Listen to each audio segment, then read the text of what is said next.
Yes, All right. greetings. Obadeli Kambon. Yes, greetings. Can you hear me? Yes, we hear you good. Yes, we hear you Good. very Good. well. Wonderful. How you doing Yeah, so tonight? How's the family? I'm doing well. The family is well. We're pleased to be all doing well. Just yesterday, there was a major explosion of a gas filling station and a tanker that we saw from our place. It looked like a mushroom cloud. If you ever seen an atomic bomb go off, it looked like that. So, um, it really, when you see things like that, puts things in perspective. So, we're glad to all be doing well and be here.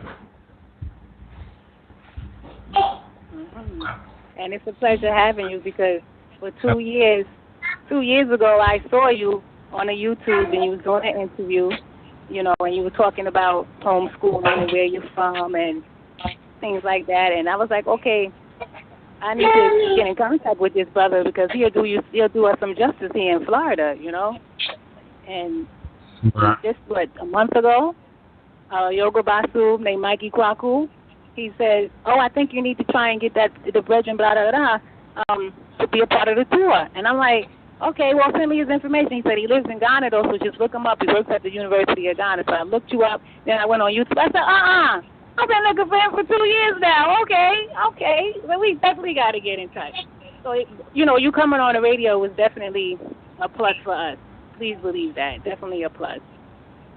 And Beautiful. the energy just went from there. He was like, I think you should get in contact with him since he talks about Kemet and he connects the languages, the Akan language and other different dialects languages within Ghana and can relate them to the Kemetic language and stuff. So I'm like, really? In Ghana? That's really odd to hear. And he was like, yeah, he really goes deep into it.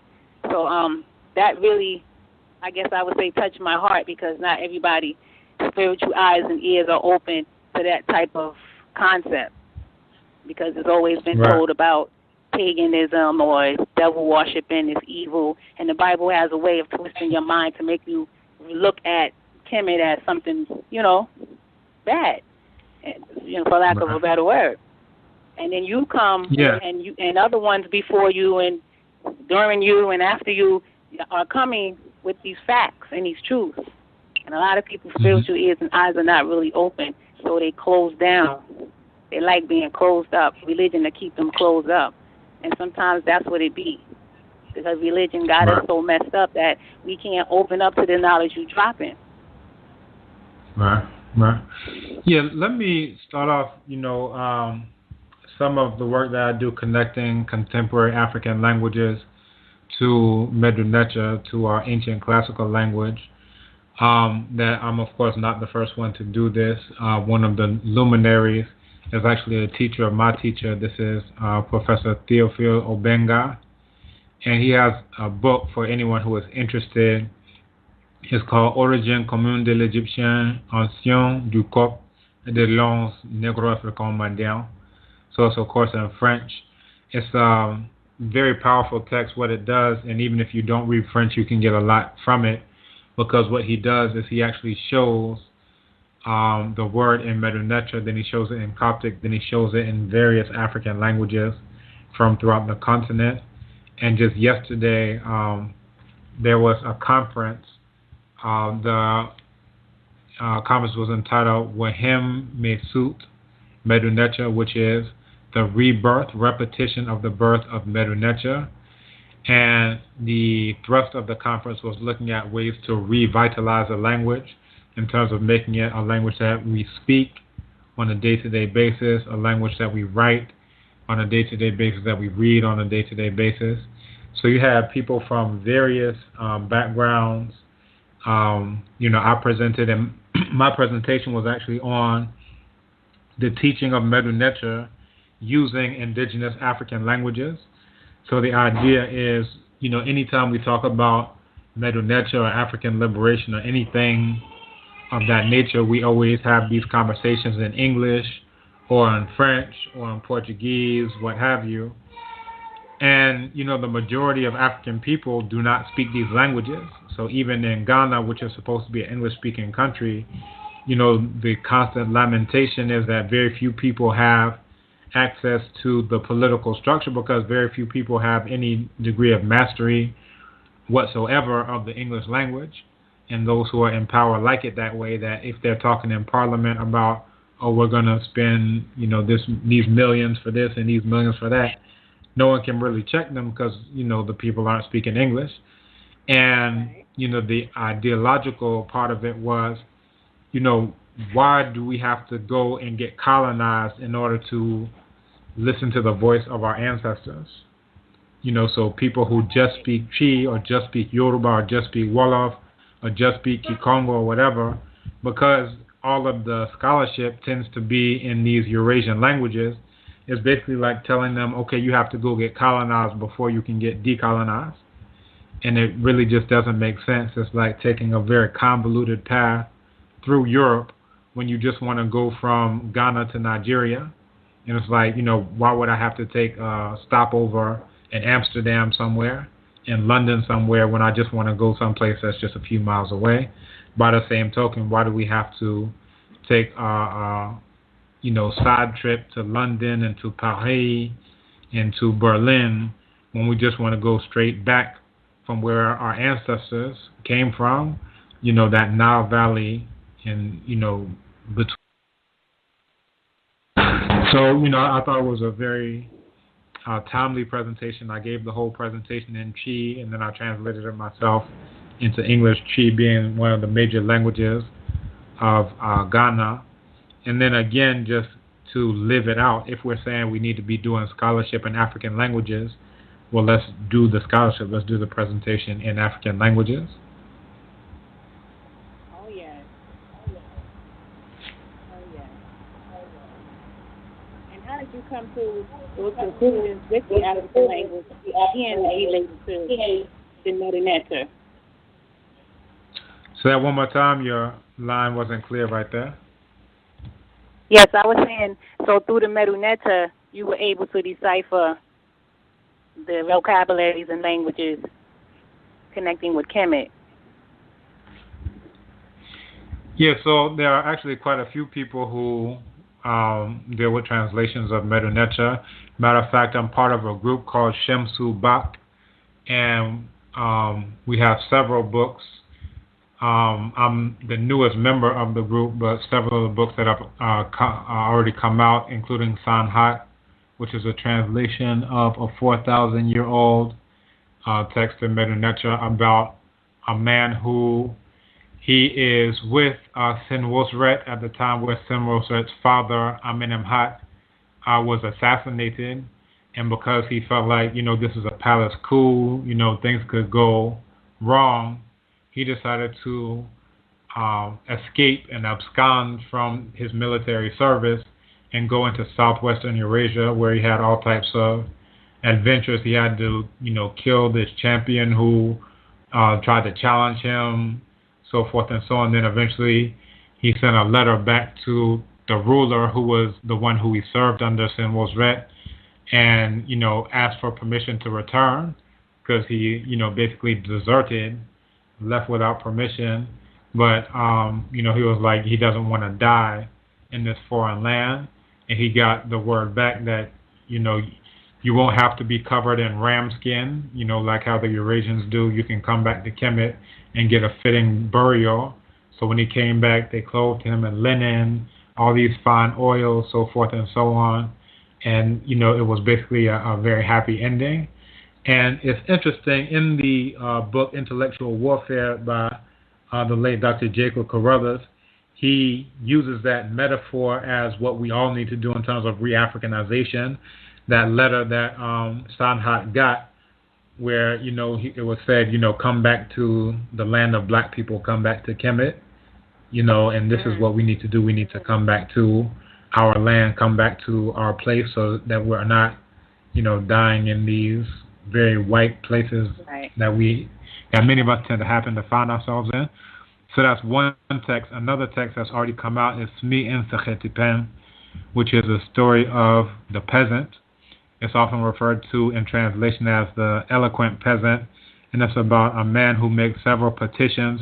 First, he's done wrong, that there's a man who swindles him out of his donkeys and his possessions by getting him to get the donkeys off the path to eat an ear of corn, and then he beats the guy up, takes his things.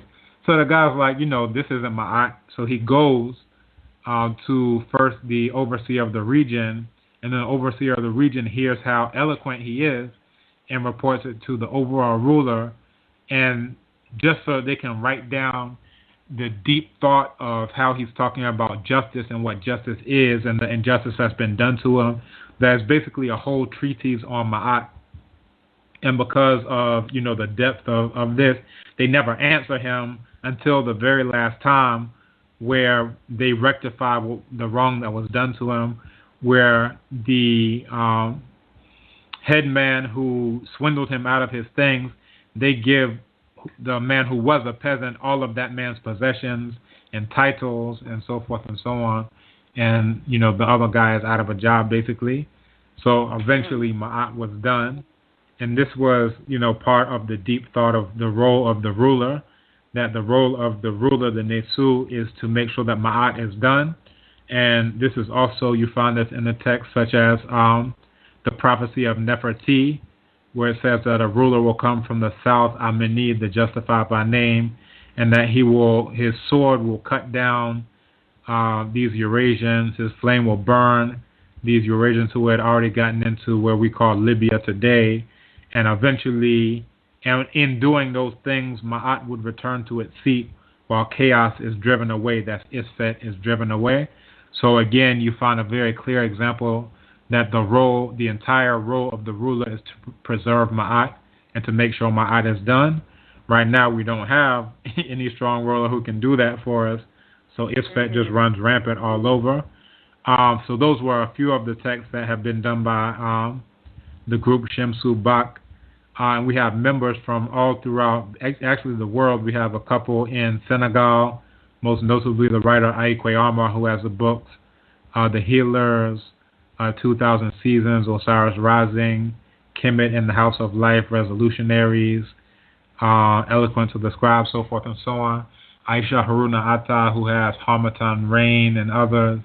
Jacques Delpechin, also a noted author.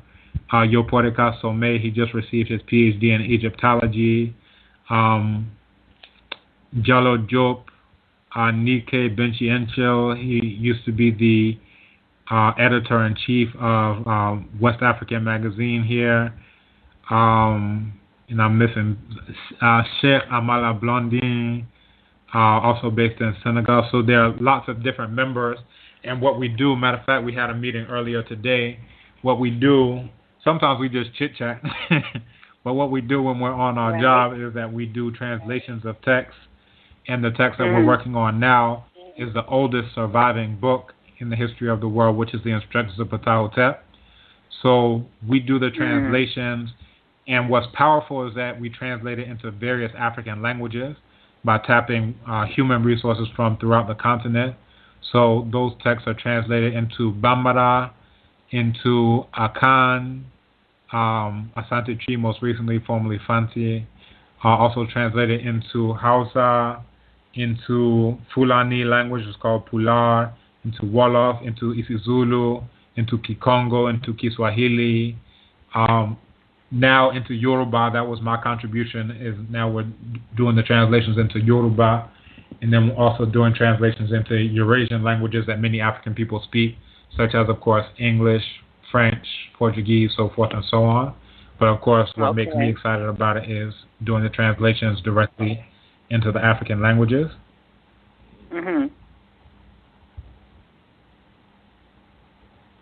Yeah, because people don't think that could be done. Say it again? I said it's true because people don't think it could be done. Yeah, people are lazy and they don't do it. Yeah, matter of fact, we just had this Medu-Netra conference, which I was able to present at, I mentioned yesterday, and then I sat in for just a couple minutes in between meetings today.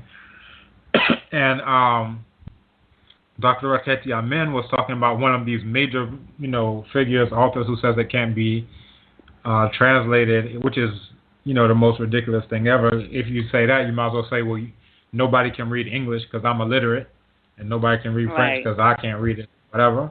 And this is basically what's going on. But anyway, she was saying that this person, this noted figure, came to a class, he never did his homework and didn't understand anything, and then he left out saying it can't be done. It's like, okay, because I didn't put any effort into reading it. If I can't do it, nobody can do it. Right. And really, it's one of the, and because I'm in Ghana, I don't get into a lot of the discourses and insanity and isfet that goes on in America. So I know that that's a hot topic that people are having debates on right now. But I don't have America to be in the always midst doing of something. Yeah, it's always isfet going on there. We need to call that isfet land. But so I'm familiar that there's been some people who are trying to make money off of a debate, of a non-debate, because, those who are literate, we read entire stories. We read, and then, not only that, we teach other people how to read it, and then they, do that as well. So, these are some of the things that we are able to do, and, those types of conversations are what I would call distractions and diversions and so forth and so on. And really, there shouldn't be any time whatsoever devoted to discussions with people who are steeped in abject ignorance. Mhm. For no reason. Well, I wouldn't say for no reason. They want to make money, so they figure if they debate on a subject like it's like let's have a debate of whether or not I know how to read English. And then if you can get, a good 50, 100, or 1,000 people interested in hearing a debate over whether I know how to read English, well, then they cleaning up. They are able to buy the new Jordans or whatever it is that they're doing. Mhm. Are you able to hear me clear enough? Yes, I can hear you very well. Okay. Because I'm thinking like a feedback is coming and you can't hear my the airwaves clear. No, I'm not getting any feedback on my end. I can hear you very clearly. Okay. So can we talk about the ruler of the nation-state system, the oldest nation-state system on the planet? Very good. All right. So we could look at it in two ways. We can look at it in terms of the component parts that made it up, in which case we were looking at Tarseti, Abju, so forth and so on. But usually the credit is given to when those smaller, city-states became a much larger territorial state, which is a unification under Narmer. And again, we're looking at Kemet. Now, Kemet as a term, we find that going back into what the Eurasian scholars refer to as the Old Kingdom, what African scholars refer to as the First Golden Age. So you can find that in the pyramid text of Weni. You can find it in that of Pepi. That's where actually the very first mention of Kemet is, and it's actually in a line that says you stand in the forefront of those of the black land, meaning land of black people, as the atheist bull. And what's profound about that one is in later writings of Kemet or Kemtiu, you find in this one writing both elements, because you have Kem, which is the burnt piece of charcoal, and then you have the Tiu, bird.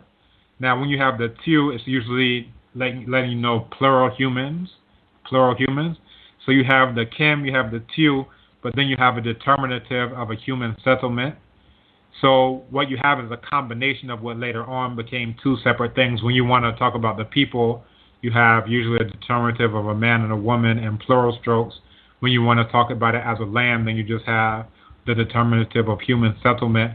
But in this one, which is the earliest one that I could find, but again, there's this principle of historiography that the absence of evidence is not necessarily the evidence of absence.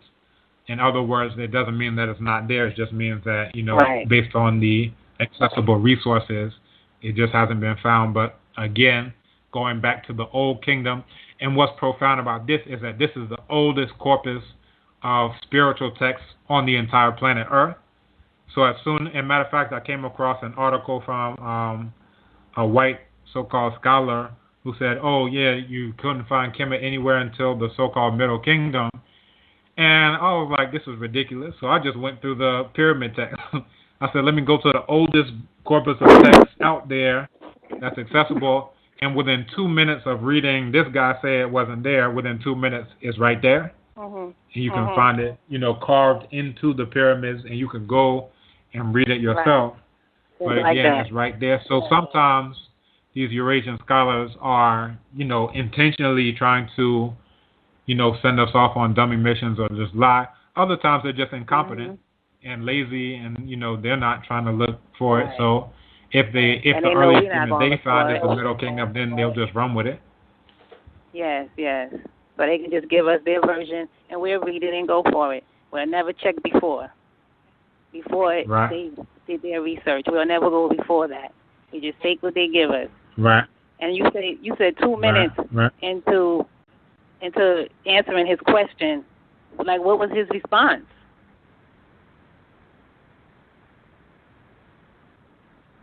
No, I was saying that I read an article by a white scholar named Ogden Golet, and in the article it said that the first time Kemet was mentioned was in what they call the Middle Kingdom. Okay. Right. Yeah. So what I did is I went to the oldest corpus of texts available, which is the pyramid text, and within 2 minutes of me starting to just look for it, there it was. Again, in this text talking about Pepi, saying that you stand at the forefront of those of the black land as the Apis bull. And, that's the translation. They say those of the black land. The best translation is just you stand at the forefront of the black people, because it has the tu for plural human beings. Then it has human settlement. Okay. But, of course, Eurasians hate that translation. They don't even like to say the word Kemet, because as soon as you say the word Kemet, then people say, what does that mean?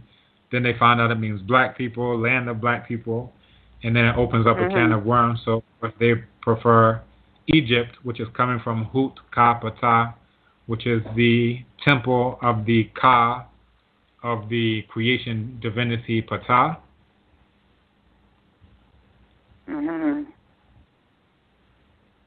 See? Are you able to hear me well? Yes, we hear you good. It's good. Okay. Yeah, so and even, that's that, but... yeah, go ahead. Yeah, no, go ahead. But I was saying, going back to the very first nation state, this is Kemet, and what you had was these contestations between Narmer, between Ka, you had the so-called Scorpion King, and what the contestation was basically over who would rule. So you had, this ruler and his son, this ruler and his son. Eventually, Narmer was able to take this up, and you find it actually in what's called the Narmer Palette. And I got a chance to go to Kemet and actually see this and photograph it. And it shows on one side Narmer wearing the crown of Upper Kemet. On the other side, it shows him wearing the crown of Lower Kemet, and it shows him smiting the enemy and bringing together the two lands, which is another way that Kemet was referred to as Tawi, the two lands. But again, this is the very first nation state. And there's a good book called African Philosophy, the Pharaonic Period. And in it, it gives so many precedents. It's a bit more advanced, people who are just getting into research. A good introductory text is Nile Valley Contributions to Civilization. And again, it goes into, the very first occurrences of so much as it was done by the black people. And when I say Kemet, I mean black people. When I say black people, I mean Kemet. These are synonyms. Yes. I know what you mean. So Amen Ra, because every time we pray, we say Amen Ra, or Amen, or Amin, or Ama. Where does the root of that word, where does it come from? because a lot of religions do Right. it. Mm-hmm. Very good. So when we're Christianity talking think it's about theirs. right? Yeah, so it's Yeah, clear. go So when ahead. we're talking about Amen, we're talking about the major creator divinity out of ancient Kemet, which really rose to prominence around the same time that Waset rose to prominence, as this was one of the major divinities of Waset. So when we're talking about Amen, you can actually go to Waset. That's what today they refer to as Luxor. You can go to the temple known as Ipet Sut, which is the most select of places. And at that temple, it was the largest spiritual complex in the history of the entire planet Earth. And, it's been encroached upon by neighborhoods, by surrounding areas, but it's still, monumental and a sight to behold even to this day. But yeah, this was a major complex. And it's interesting. So in earlier creation stories, you had creation stories at Inu, which is what they call Heliopolis, Chimnu, which is what they call Hermopolis. You have the Shabaka stone, and these are just different views of the creation story. And in one of the creation stories, Amen and Amenet, as the male and female divinities, are listed among these eight initial divinities. Now, in Waset, Amen was revered as the hidden one, And the idea is that inside of any other divinity or anything else you can imagine, Amen is hidden inside of there. So when we're talking about Amen, this is what we hear in the name Tutankhamen. This is what we hear in the name Amenhotep. This is what we hear in the name Amennacht, what we hear in the name Amenemhet, and so forth and so on. So we're talking about Amen is in the front. That's Amenemhet. We're talking about Tutankhamen. We're talking about the living image of Amen. We're talking about Amenhotep. Amen is at peace. So again, when we're talking about Amen, Amen was often depicted as a ram-headed divinity, usually with a solar disk on his forehead. And it's interesting, if you ever read a book called Conversations with Ogo Tameli, he describes the same thing in terms of a ram that you can find in the swamps that has this shining calabash on its forehead, is giving a description of exactly what Amen is. And if you go to the Dogon word for the creator, they refer to the creator as Ama. If you come to Akan, to the Chi language here in Ghana, someone who's born on the creator's day, you can respond to them saying Ya, Amen. Again, the same Amen there. That the day is called Memeneda. That the female born on the day is the same as the name of the creator among the Dogon is Ama. So again, you find it, and Ama is just an abbreviation of the longer Ameminiwa. So again, this is what it's dealing with. Now, what's also profound, if you look at the temple of Dendera, which these Eurasians exploded, dynamited this out of the ceiling of the temple, but it actually shows an early depiction of what we have come to know as a zodiac. And it has a good lecture to listen to is by Dr. Charles S. Finch, where he deals with the celestial wheel of heaven. And what he goes into is these great ages. And when we're talking about ages, we're talking about this is a time where the equinoxes and the solstice they're happening, and the sun is rising with a particular constellation in the background. In the background, as to say, let's say around 3 and 4 in the morning, if you look to the east, you'll see this constellation on the horizon. But when the sun rises, it rises.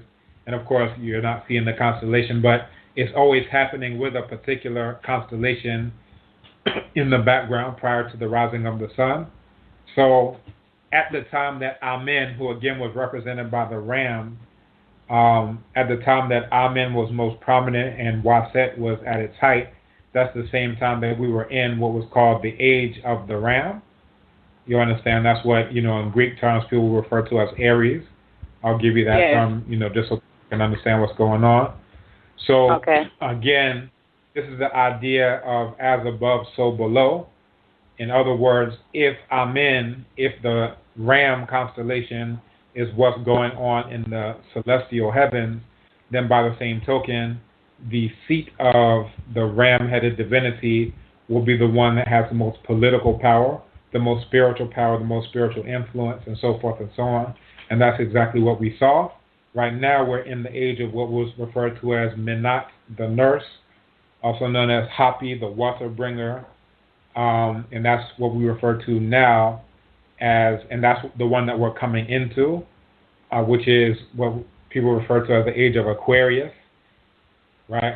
So before that, this is when they talk about the age of Pisces, that's the age of Inthu, the fish. And again, you find in the age of the fish, there's a lot of fish symbolism, especially with Christianity. You'll see this fish on the back of cars. You hear talking about fishermen feeding all these people with fish and so forth and so on. In biblical texts, basically, they're exploiting this idea of fish-based religion, fish-based so forth and so on. Now we're coming into the age of the water bringer, and it's also interesting, this correlation between what's going on in the skies and what's going on Earth. Right now, there's always talk about climate change. There's always talk about waters rising. I was looking at an article not too long ago, maybe about a month or two ago. It was talking about a piece of Antarctica, a huge, I don't even know if piece is the right word, a huge piece of Antarctica, an iceberg the size of Rhode Island is breaking off.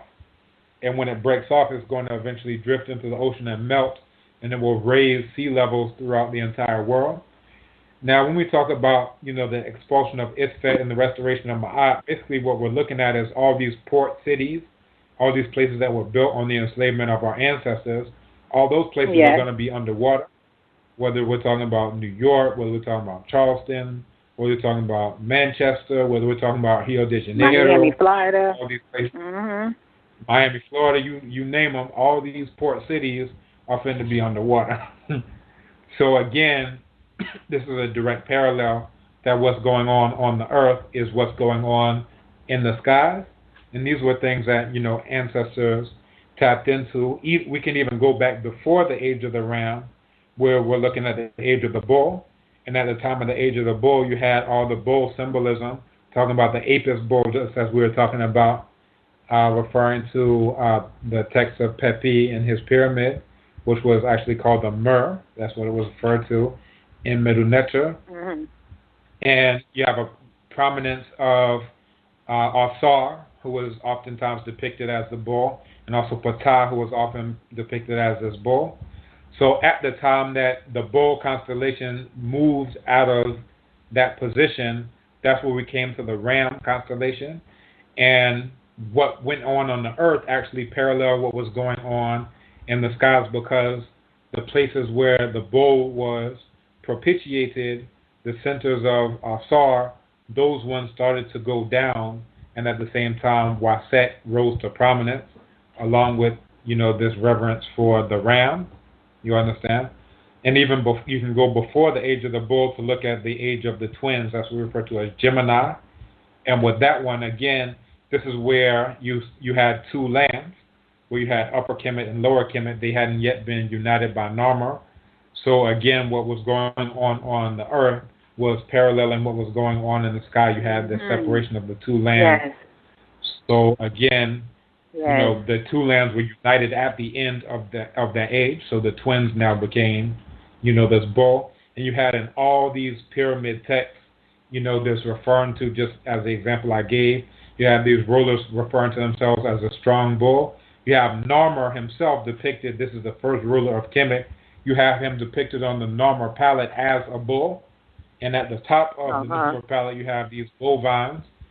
So again, at that point in time, we were much more in alignment with the cosmos, and a lot of these things were very much intentional. So when we're in the age of the bull, let's do everything bullish. If we're in the age of the ram, let's do everything ramish. If we're in the age of the fish, you understand? So this is what we were on. Right. So all of that's coming from Amen. Amen is, symbolized in the skies as this ram constellation, what we now refer to as Aries. But on the ground, if you go to the temple of Amen, what they refer to as Karnak or Ipet Sut in the language of ancient Kemet, you'll see all these ram-headed sphinxes, right? Yes, I saw that. right? So you see them lined up, and all of them are representing Amen. You'll see Amen, depicted as a man jet black, or you'll see him depicted as a ram with a solar disc. So, this is exactly what's going on. If you go to the museum in Wasset, they have an Ashtrakan from this victory relief of Jehuti Mes, who they refer to as Tutmos III or Tutmosis III. And you see Jehuti Mes looking very much like me, like just your average brother. And then on the other side, it has Amen. And Amen is depicted as the blackest of the black, like blacker than every black person you ever seen put together. That's how Amen is depicted. So this is, what we're talking about when we're talking about Amen, the hidden one. So Amen is basically honored during the winter solstice as well, December 25th. So where does that cross in at with the pagan holiday being on the 25th, and then the Christians say Jesus was born on the 25th? It's like so many different festivities going on. You already know one had to be plagued from another, because we know Jesus couldn't have been born on December 25th. But yet, that's what's happening every year. People spending millions of dollars. Black people at that. Our economics, we don't even have that for ourselves, but we put in like 1-point-something million a year on Christmas because we think Jesus was born on this day. Yeah, this is they don't interesting. They don't even know about the winter solstice. That is like, what? What is that? It's Jesus born on that day. And then when you say he wasn't born on that day, they say, well, it doesn't matter what day he was born. I still give thanks that he died for my sins. Yeah, it's ridiculous. Yeah, this is one of the things which is ridiculous. Yeah, this is one of the things which is really one of the challenges that we're dealing with, which is, if you go online, you do a search for a video of a winter solstice Karnak. That's what they call the Temple Ipet-Sut. You'll see a picture of all these people there before the dawn, and what they're doing is they're waiting for the sun to rise on the winter solstice, because what happens is the sun rises in between these huge pylons, these huge columns, and when the sun rises, it rises and it shines directly into the Jesser Jesseru, the Holy of Holies, the inner sanctuary there at the Temple of Ipet-Sut. And what it would have done before, it was sacked, is that it would light up the figure of Amen, right, the sacred bark to Amen. And so everybody comes on a pilgrimage to see this except for black people. So if you look at the videos, you'll see all these Neanderthals who are there clapping and, doing whatever. And you don't find any black people there because we don't know anything about it. We're all looking under Christmas trees and whatever, so forth and so on. But what's profound about that, it's profound in and of itself. But think about the math and science that was required to make this huge monumental structure where each stone is a ton and more, and to lay all those blocks in such a way that it shines directly into this one single place to light up the statue of Amen. That's look at the calculation that went into that. You understand? I think I saw that on Ultra Crazy. I think Ultra Crazy had a footage on that. Yes, you're right. Right. So Dr. Ben had something on that too. I saw that a few years ago. And you can, it's not only footage, you can go there yourself any winter solstice and see it. That's right. And this is what's so profound about our spirituality being in alignment with the cosmos, is that, the Neanderthals, they can change books. They can decide, all right, let's keep these texts out and let's leave these texts in. Let's do this, let's do that. But we did ours based on celestial phenomenon, because that's one thing nobody can change. You cannot go and say, stars, you go over there, hide these stars, let's move the sun out of here. No. So anytime you can go there yourself and verify it. And that's one thing, when I started studying this, I would actually go, and I remember like December 21st, 22nd, I would look, you can actually do this right now, and now we have more advanced technology. You can look at Sky Map on your phone, you can look at Google Sky, whatever, And you can see, very clearly there's this constellation there in the background, and you'll see exactly where the sun is about to rise, and then you'll see it. You can actually stay up and look at it rise. And, just verify it with your own eyes. So none of this is, just close your eyes and believe it, otherwise you're going to burn forever. No, you can actually just look at this. You can look at it every single year and see what's going on. So you say in living color. Say it again? You say we need to see it in living color. Exactly.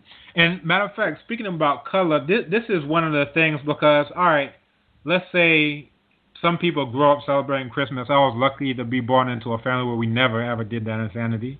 But let's say somebody is born into a family where they celebrate Christmas. Then they come to find out that Santa Claus is a lie and Jesus is a lie and all this other stuff is a lie. Now they say, all right, well, later for December 25th. I don't want to celebrate that no more.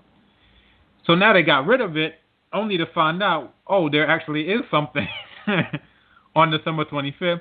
Now, let's look at this again. So I grew up in a family where we never saluted the American flag, the red, white, and blue. We hate red, white, and blue, so forth and so on.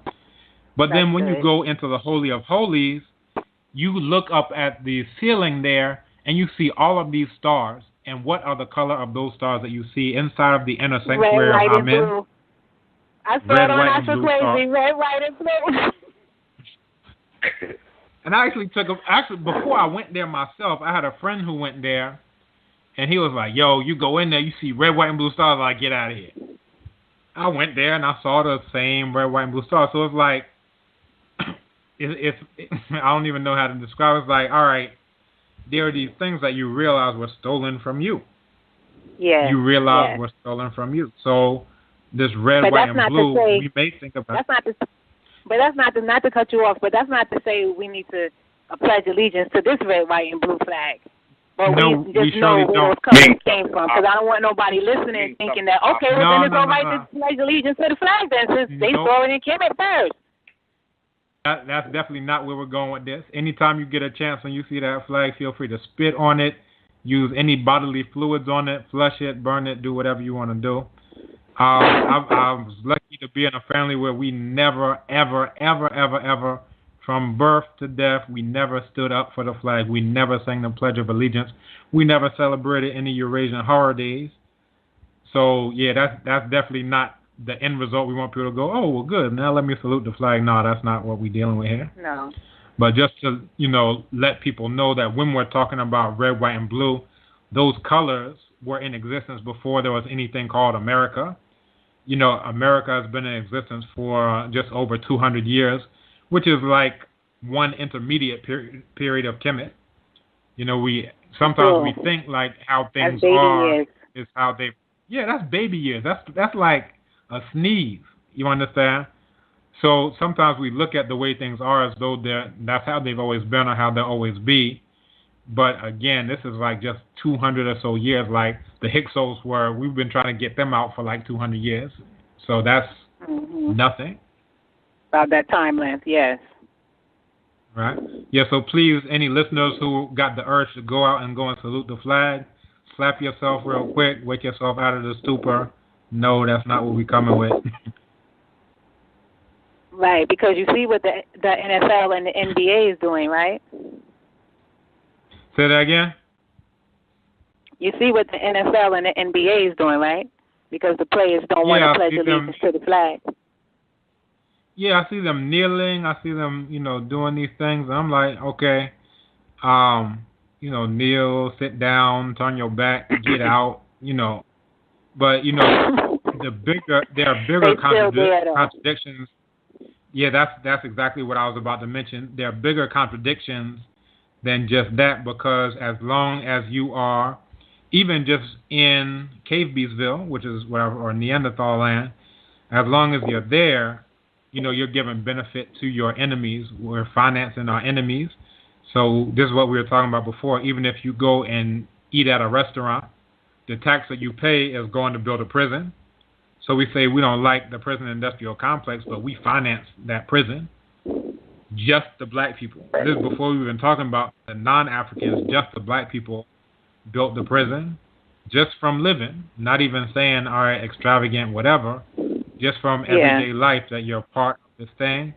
And this is why, when I talk about repatriation, that every single African who repatriates, it's like the equivalent of robbing the U.S. National Treasury of like $5 million, $10 million. Because all the money that you would have been spending on mortgage, on food, on health, on shelter, on everything that you can spend money on, instead of spending that in financing your enemy, you can do that in a place where you're financing yourself and helping to build up Africa so that Africa could be a world power. And, if the police pull over the Chinese, they ain't trying to shoot the Chinese like that because the Chinese got nuclear weapons. They ain't trying to, do that to, whoever, North Koreans. Right. They ain't trying to do that to Israel. They ain't trying, because they see that, all right, these folks got back. But they do that to African people because they say you have no back. Africa isn't a world power. Therefore, Africans don't have to be respected anywhere in the world, nor will we be respected anywhere in the world until Africa is a world power. So that's where I'm located. That's the reason why, among others, I'm located the place where I'm located, because I understand that Africa has to be a world power. And if we want it to be that, we have to do that by putting our money where our mouths are, which means, all right, maybe you ain't going down the road to Walmart, whenever you want to. But, that's hardly a reason why, you should not repatriate. Most people really just get used to ill-gotten gains, meaning that we know that the U.S. was built on genocide and enslavement, but it's like, all right, you got a cousin who goes and robs people. He's robbing people, but he gives you like $20 of hush money every time he comes back. And you're like, all right, as long as you keep hitting me off with that $20 and give me some Jordans, it's no problem. And that's essentially the situation of black people in the U.S., that, America is going to Eastern Congo and stealing columbium and tantalite, but people are like, as long as I get the new iPhone, who cares? As long, my people can be dying by the million. But as long as you hit me off with some of the blood money, I don't got nothing to say. Just keep doing that. Just give me my piece of the pie. Contradiction. Exactly. And what was very interesting is when Barack Obama got elected, that was the same time that I repatriated, because I was like, there goes a revolution. But several people who you may have thought were conscious or whatever term we want to use for it, that a lot of those folks just, they were really just disgruntled integrationists, because as soon as they saw a black president, they just hopped right back up into America's arms. They were like, yeah, we built the country. Right back to sleep. Yeah, they went back to sleep. So, they ain't getting nobody arms. They went to sleep. I'm telling you, some people who, matter of fact, we have a Bibi Tumikasa, one of our teachers who was an instructor of a Bibi Tumikasa, we had to shut off his RSS feed because every single day was like extended love poem to the new overseer on the plantation. And there's a proverb in Yoruba that goes, Nibati ake wanu igbo okoninu ogi sokwe ewo ekure eloje okoninu wa. And it translates to, when the axe entered the forest, one of the trees said, look, the handle is one of us. I'll come in again. Right. When the axe entered the forest, one of the trees said, look, the handle is one of us. So that's how I saw the new overseer. Right. The handle's made of wood. So that's how I saw the coming of, the new overseer on the plantation. And I was like, it would be the exact equivalent of saying, look, there's finally a half-black overseer. The mulatto son of the woman who was raped is now the overseer. Right. And act like we're not going to get whipped anymore. No, it's about to really come down on your behind now. That's right. And it did. And it sure did. We got copious examples of that. So some of us were not fooled from the beginning. I repatriated in 2008. I was like, all right, I'm out. Call it a day. And that's the best thing you could have did for yourself. And I'm proud for of myself and my family. Peace and love to you. Yes, and your family too. Exactly. Just more love and prosperity is coming your way. Children here. As a matter of fact, my son, who's my second boy, was born on Ghana's Independence Day, which is 6 March. So, we were like, hey, we got good aim. That's right. That's right. Yeah, so everything. These are some of the things that. Oh, go ahead. No, I was just saying, like, everything is just going in a place where I see people trying to wake up. Like you said, you left. You was like, nope, I'm out of here. You know, I don't want to say it like everybody fell asleep, but 90% went right back to sleep. Yeah. Because he was black. Only because he's black. And he had married a black woman and had black children. That's where they got caught up at. They didn't realize that the politics is still the politics. Yeah, Chancellor Williams warned us about this miscegenation effect in the destruction of black civilization, and basically letting us know this isn't a new thing that started with Barack Obama. This is going back into antiquity, into ancient times, of using, the mixed offspring, because a lot of them come out confused. I'll put it like a friend of mine from college said, he said, if your mama white, you ain't right. Because the thing is, when all of us are fighting for black people, that's funny. In the back of your head, it may be, oh, well, we got to make sure that my white mama is cool, or we got to make sure that my white daddy is cool. Y'all can do all the black stuff you want to, but at the end of the day, and this is oftentimes what we see, but it goes even beyond that to there are what I call all types of vectors of compromise. One of the ways that you can make people who compromise and are compromising is what we just explained through the biogenetic effect. So now when we're all trying to do what's right for black people, now this person can't do what's right for black people because they're worried about their white mother. That's one. But another one is through finance. So they can say, if you're getting paid, if you get foundation grants or whatever, that's another vector of compromise. So one, they compromise us with biogenetic material. Another way is they compromise us through finance, through employment. Oh, I can't speak about this because, I might lose my job from the NFL. I may become a free agent or whatever, and I may not get hired back to an NFL team. So that's another, vector of compromise. And then other people, there's a proverb in Yoruba, again, they say, Enito jinsi kotoko ara yoku lobon. And it translates to somebody who falls into a pit teaches everybody else wisdom, which is to say everybody else looks at you and they say, well, that's not going to be me. Which is the whole thing of making an example out of somebody, which is what they would do on the plantation. They get the one who's the most, they'll pick the one who is the most revolutionary and then just make an example out of him or her. And then everybody else is like, hey, well, guess what? I guess we're just going to be quiet and, let the new overseer, Mr. Obama, do whatever he wants to do on behalf of his white master. So that's another vector of compromise. Another one is, we mentioned finance, we mentioned employment, we mentioned biogenetic, and, some is through, and we can look at all these as an analogy of if you have a white parent, so if your white daddy is giving you money, or if you have a religious white daddy in the form of a white Jesus, or if you pray to a rock in the desert 5 times a day. So that's another way to get you compromised, because now you can't fight for black people because you always got in the back of your head, or what does my imaginary white daddy in the sky think about this? So in short, all of this is to say every single thing that these Eurasians ever gave us was to perpetuate their own existence for them to survive. So nobody gives birth to a child and say, oh, I hope my child comes back and beats me upside the head. So whether that child is in the form of Christianity, whether that child is in the form of Marxism or socialism or capitalism, all the isms, none of them are better than any others. And the person who put it best was Dr. Khalid, the late Dr. Khalid Abdul Muhammad, where he says, any time that he went to, a capitalist country, it was white capitalists on the top, black capitalists on the bottom. He went to a socialist country, as white socialists on top, black socialists on the bottom.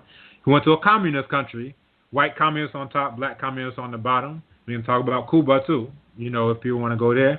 Anytime he went to Muslim country, white Muslims on top, black Muslims on the bottom. He went to a Christian country, white Christians on top. That anywhere there's white-black dynamic existed, you have that. Yes. So nobody, to me, is talking about revolution in any way, shape, or form. Whether you're talking about shifting the cash around, nobody cares what class Kwame Nkrumah was when he was overthrown in the coup, or Thomas Sankara, or Patrice Lumumba. This is not about class. They say your black behind is about to be out. You understand?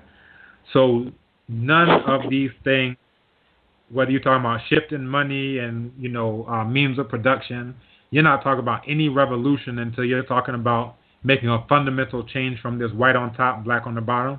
And again, we saw this in Cuba. Right. So even that's after what America's about, black and white. Right.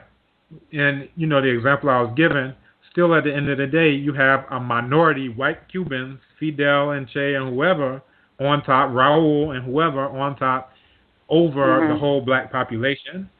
So what kind of revolution is that? It's just taking out one white slave master and replacing it with another white slave master. So, there has to be a fundamental change in that white on top, black on the bottom before you're actually talking about any type of revolution whatsoever. That's right. And then that would mean that black people need to unite, because the unity is what's going to make us strong.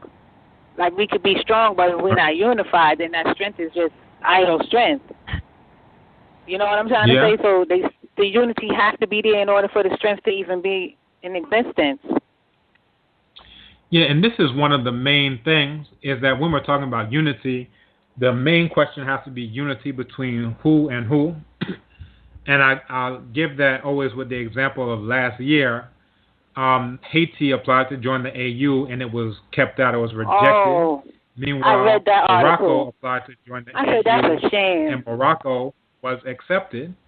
So, you have these two strains of Pan-Africanism. One, Pan-Africanism, where it means, let's unite with our Arabs, who are our very first imperialists and invaders, who are still on stolen land in North Africa. That's what they call continentalism. It's whoever happens to be on the continent, let's just unite with them. And then we have the real Pan-Africanism, which is the one that put it in the dictionary at the 1900 Pan-African Conference, where Haiti was mentioned by name. And in that one, they were talking about black people no matter where we're located. So, it's obvious through that move of the AU that this is a co-opted thing, because they're willing to let our Arab enemies into this organization, but they're keeping out the black people. So, when we're talking about unity, we have to be very circumspect, because who does that? That's what they are playing off on, is the open door policy that even using the term African opens up, because it's vague in the sense of you can say African and you could say, oh, I'm talking about Africans, but then somebody in North Africa will say, oh, that's me. And that's what the AU was dealing with. You got all these enemies of black people who are part of the African Union, because the term itself leaves itself open to that. You could even say Dutch Boers in South Africa, the apartheid Dutch Boers, that are continentalism, they're on the continent, let's just call them African. Matter of fact, when I went to undergrad at Morehouse College, and there was a white boy out of South Africa on a scholarship as a minority, saying, all right, I'm African American. Yep, that's at a so-called HBCU. So this is why the term Kemet is powerful, because Kemet refers not only to the land, but it also refers to black people. So you can't get it twisted. Exactly. So, as long as we're talking about, and this is one of the challenges of even using the English language, because as long as we're using the English language, we can say Africa in order to tie us to the landmass, or we can say black, which doesn't necessarily tie us to a landmass, but it at least excludes our enemies. But when you can say Kemet, you're talking about black people, but then you're also talking about the land of black people, which is what we're talking about. When we're talking about Kemet, we're talking about the land of black people. So Once we understand that Kemet means the land of black people, then we can look at all of the lands that black people run, whether it's the Pacific Islands, the continent, whether it's Bahia, Brazil, whether it's the Caribbean islands, and we can look at all of that as modern Kemet. Then we can also look at occupied Kemet territory, and that's including North Africa, that we have. Kemet means land of black people. So if you are on the land of black people and you ain't black, guess what? You're an invader. And that means something has to be done to deal with you. And that's the type of clarity that we get when we're speaking African languages. And not only in Meduneche, in Chi, when I say Abibi Mine, it again translates to land of black people. It also translates to Africa. If I talk about the Bambara language, they say Farafina, and that's again land of black people. So it's referring to the land. It's also talking about the people whose land that is, meaning black people. If you look at Yoruba language, Ile Adulawa, again you're talking about land of black people. And even you can look at the Greek term Ethiopia. You're again talking about land of black people. You can say Bilad al Sudan. You're talking about land of black people.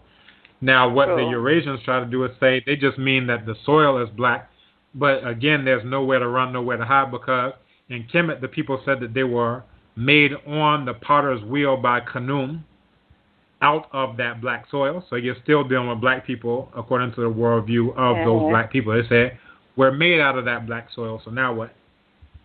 And she is Ethiopia's daughter. Right. If you want to put it like that, Right. Yeah, so that's what we're dealing with. You see, with Haiti, it's really disappointing because Haiti beat 3 world powers at the time: French, English, and the Spanish. Became the first black republic. Even Jamaica, with Bookman, had a connection with the revolution to overturn the French, the English, and the Spanish. And you mean to tell me the African Union don't see this as an African family? Yeah. Right. This is what's profound about Haiti. Which were a part of their oppression and their slavery, right up to right now, could be a part of it. Right. This is what's profound about Haiti, and also what's profound about the scholarship of the late Baba Jedi Shemsu Jahuti, also known as Dr. Jacob Carruthers, is that he focused a lot of his scholarship on Haiti and on Kemet, because both of those served as models of black people coming together on the basis of us all being black and taking military action against our white Eurasian enemies. So, he had Irritated Genie to really focus on Haiti. Then he had Medunecha to really focus on Kemet.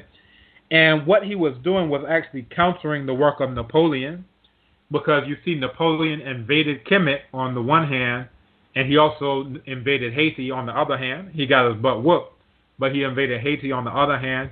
And there's a quote that you can actually read the original French, but he says what he's doing is not so much a consideration of economics, but to stop the forward march of the black race in the world. I'll say that again. He said that what he's doing is not so much a consideration of economics, because Haiti was known as the Pearl of the Antilles.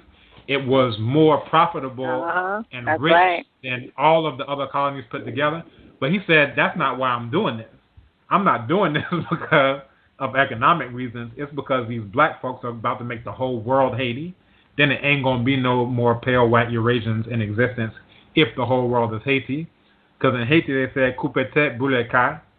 Cut head, burn house. Head go off. Exactly. So that's, and that's what they did. They didn't say it, they did it. You mentioned Haiti defeating the French, the British, and the Spanish. This is the reason why the British were forced to abolish the enslavement of African people. 1, because of Haiti. 2, because of Jamaica. Now, the abolition of the so-called trade, they didn't abolish enslavement outright first. But within about 1 year of them getting their butts whooped by Haiti, it was a huge scandal. Over 10,000 British were killed. They were supposed to be this great military. They got their butts whooped by former enslaved Africans. So that's why they banned the importation of new enslaved Africans from the continent. Because think from a military perspective, every single shipload is a shipload of your enemy combatants. So that means every single time you bring in 2,000, that's 2,000 more who are about to whoop your behind, just like Haiti. So from a military standpoint, they said we got to stop reinforcing our enemy troops because we're the ones who are bringing the enemy soldiers over there. So that's why they stopped the trade, so-called, the bringing of new enslaved Africans before they stopped enslavement altogether, at least in the form it was now, because we know it still continues in the prison industrial complex and so forth and so on. But again, within 1 year of Haiti whooping that behind, that's where they said we have to stop importing. Then fast forward to Jamaica. the Samuel Sharp Rebellion, that's where they got their butts whooped again. And within 1 Yes. week of them finally suppressing that rebellion, within 1 week, they put together a committee to end chattel enslavement as it existed in that form.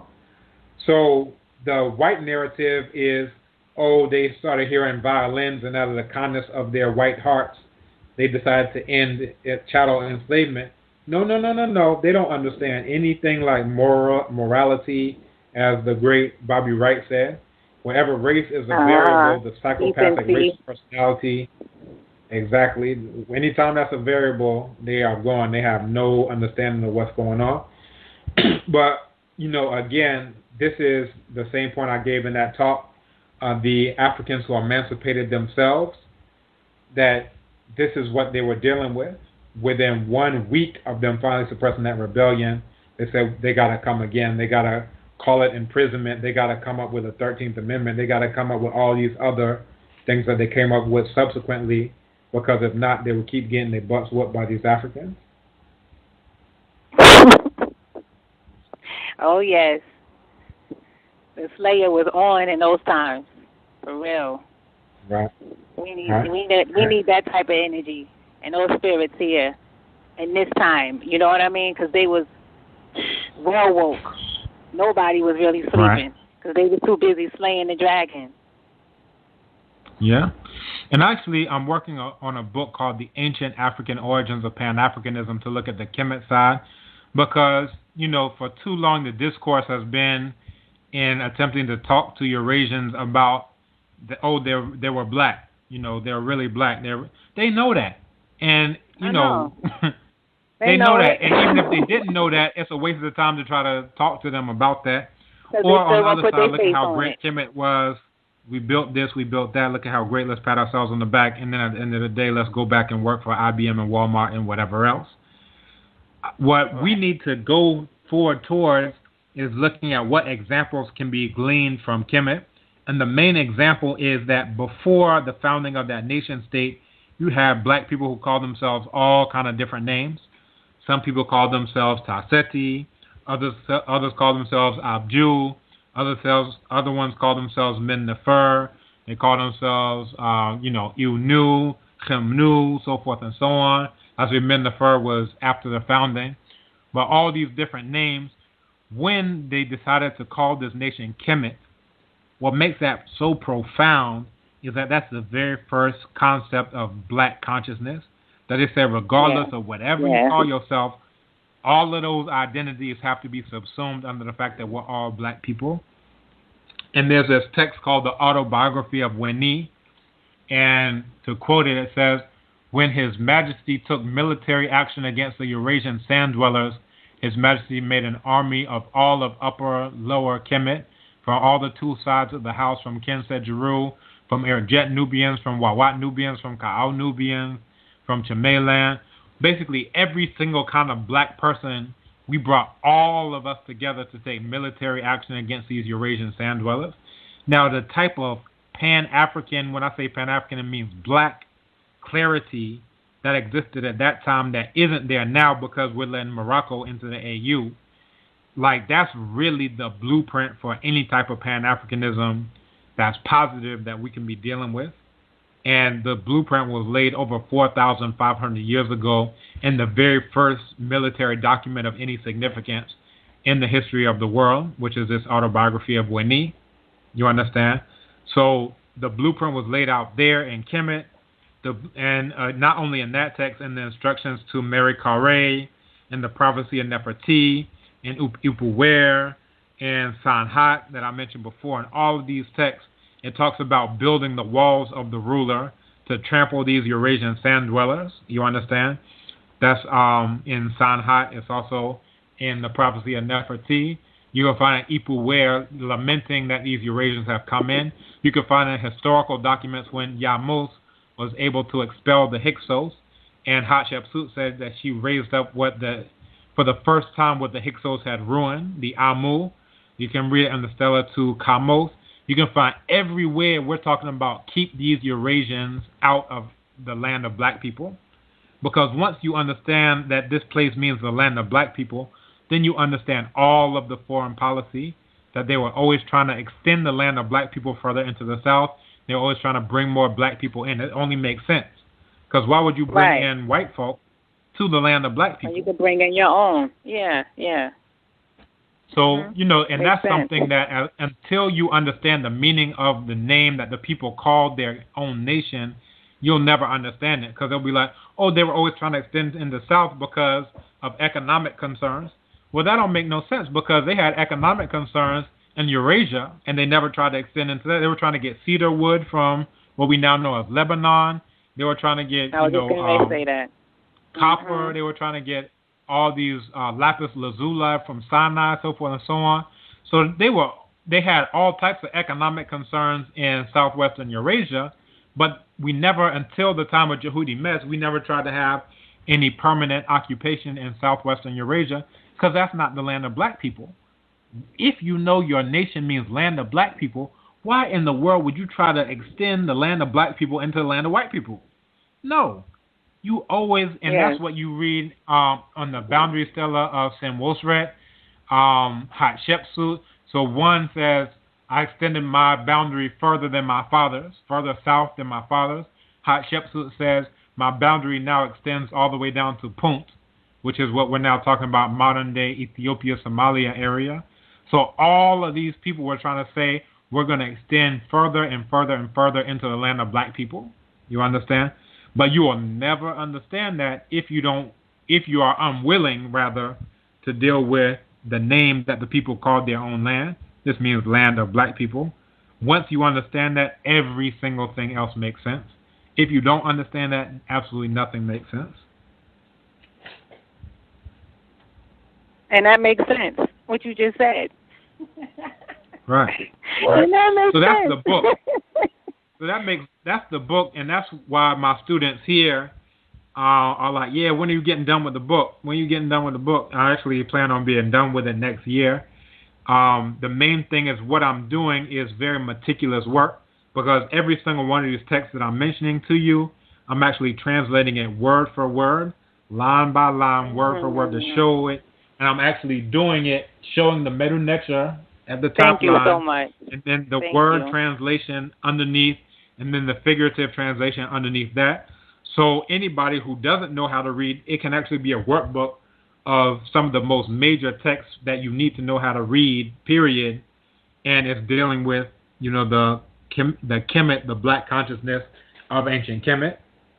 So the people who say, oh, you can't translate it just because they're trying to make $1 or $2 off of some bogus debates, they can actually read the same word that they can read that means dog in this text. In this other text, it's the exact same thing, and guess what? It still means dog. And then there's other text, it's the exact same thing, and it still means dog.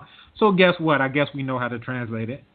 So, we really can't humor some of these folks because they are just ridiculous, and they're intentionally ridiculous. They're pimping people off of these debates. They know whatever. Right, people are just. They know that people are just interested in some entertainment value. They're not serious. They're like, all right, you want to be entertained? All right, just give me your money. The pastors are doing it, so just give me your money. Come listen to this bogus debate with no foundation, blah, blah, blah. Bogus, David. And it's true. It's true. Mm-hmm. And it drains you. Like 5 minutes into it, I'm like going off. I turn the YouTube off. The Hebrews. Oh my goodness! The only Hebrew that I can give some time to is the mighty Hebrew because he is talking with some sort of facts when he's not always banging on he being a Hebrew. But the other ones, like 2 minutes into their dialogue, I can't even finish watching.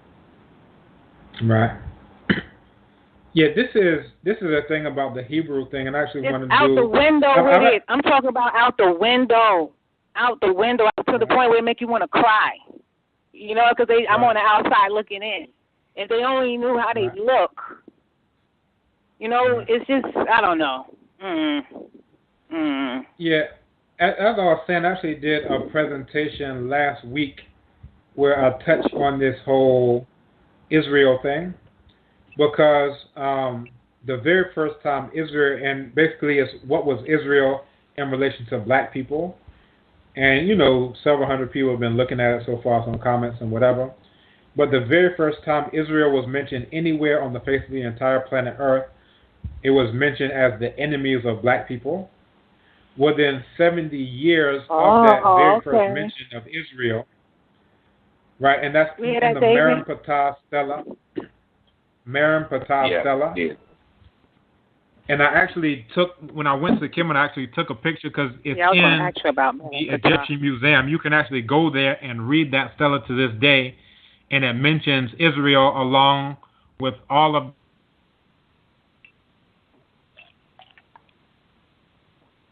What happened? Uh-oh. He's still there. Yeah. Did he go on mute maybe by accident? I'm on his end. Oh, by Deli, if you can hear us, we can't hear you. I don't know if your mic went on mute by an accident, but we can't hear you. And his call dropped, I guess he'll call again. Yeah. He'll call sometimes back. Yeah. Connection acting up. So we'll just, get some Gil Scott going until he calls back in.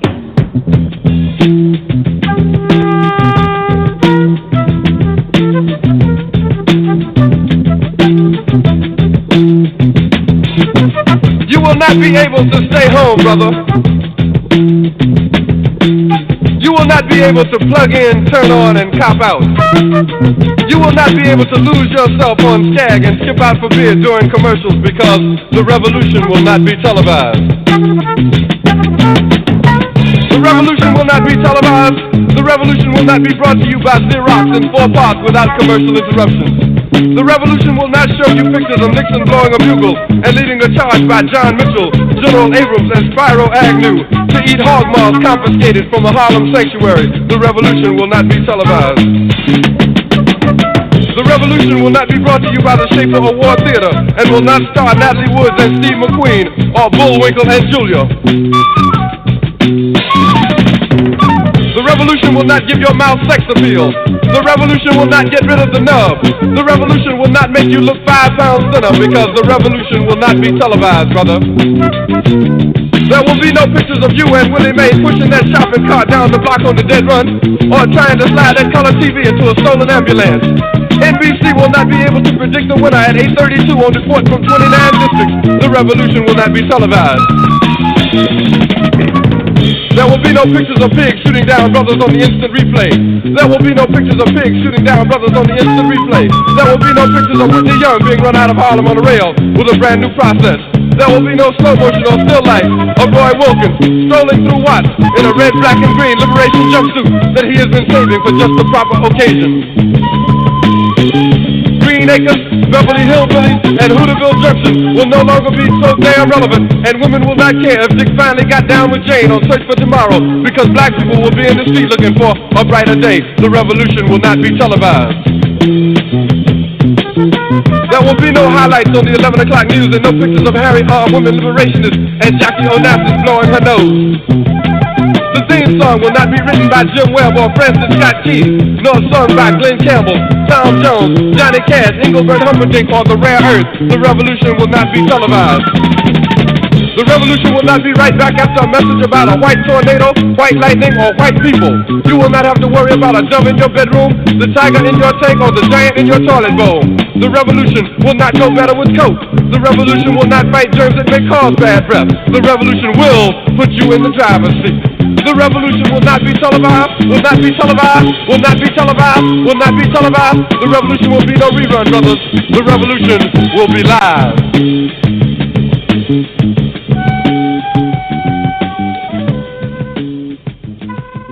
And he's back. All right, let me open this mic. Yes, you're on again. We're on air now. So I'm back. Yes, we hear you clear. Okay. Yeah. All right. Yeah, so the point I was just about to go into was, again, the very first mention of Israel is as the enemies of black people. And, again, we get an actual depiction of who these folks are. in the tomb of what you can look at as Ramesses III. Now, what Serkantor did is that he had a reproduction from Lepsius, called Lepsius, but there are actually photographs. I actually have a photograph from the inside of that tomb where you see the exact same thing, that the Amu, these Hyksos, are depicted as what we now refer to as these Eurasians, pale white Eurasians. And then in that same tomb, it shows the people of Kemet and the people of Nubia, the Nehesiu, as the exact same. You understand? So all of these people who are running around saying, oh, we are the Israel, we are the Hebrews, we're so forth and so on, they obviously have no idea what they're talking about. And these are probably the same people who say they can't translate Medu Neter, and what that does is it lets them off the hook for not having to read anything that the ancestors wrote down. Because if they did read anything that ancestors wrote down, they would have some very jarring things to actually come to terms with. So again, in that exact same text, it talks about Yanoam is made non-existent. Actually, I can actually pull it up so I can give you a direct quote from it. But, this is what we're dealing with. And this was a conclusion that was come to way back at the time of Manetho and at the time of Josephus Flavius. They were like, yeah, the Exodus we're talking about, that was when Yamos drove out these Hyksos. So even when we look at Yah, you hear them talking about Yah, Yahweh, Yah this, Yah that.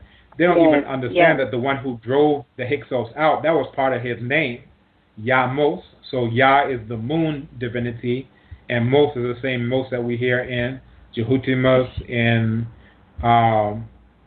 so forth, Yahmos and Ramoses, so forth and so on. It's talking about born of, one who is born of Yah. And Yah is not whatever they say it is. Yah is the divinity of the moon. You can actually go to the museum in Waset, and you can see the Sahu, what they call the mummy of Yahmos. So they went from, Yahmos drove them out to say, oh, Moses led us out to Holy Land, or whatever they say. Luckily, I was also not born into Christianity, so I'm not steeped into all of the, I don't know what to call it, fairy tales. But yeah, this is what we're dealing with when we're actually dealing with. And the subtitle of the talk I want to give is what was Israel in relation to black people, and the subtitle, Replacing Fairy Tales with Historical Documentation. Right. And even my aunt in the justice system. Sorry, go ahead. Real quick, I pulled it up. I want to give you the direct translation. The princes are prostrate, saying shalom. Not one of the 9 bows lifts its head. 9 bows meaning the traditional enemies like bow and arrow of Kemet. Chehanu is vanquished, Kati at peace, Canaan is captive with all woe. Ashkelon is conquered, Gezer seized, Yanoam made non-existent. Israel is wasted, bare of seed, Kor has become a widow for Kemet. All who roam have been subdued by the king of Upper and Lower Kemet. Banare Meramun, son of Re, Merenptah, content with Ma'at, given life like rain, the sun every day. So, again, what's so profound, it gives a list of all the enemies of black people and all of the efforts that Merenptah in his stela gave in order to make sure that they had all been subdued.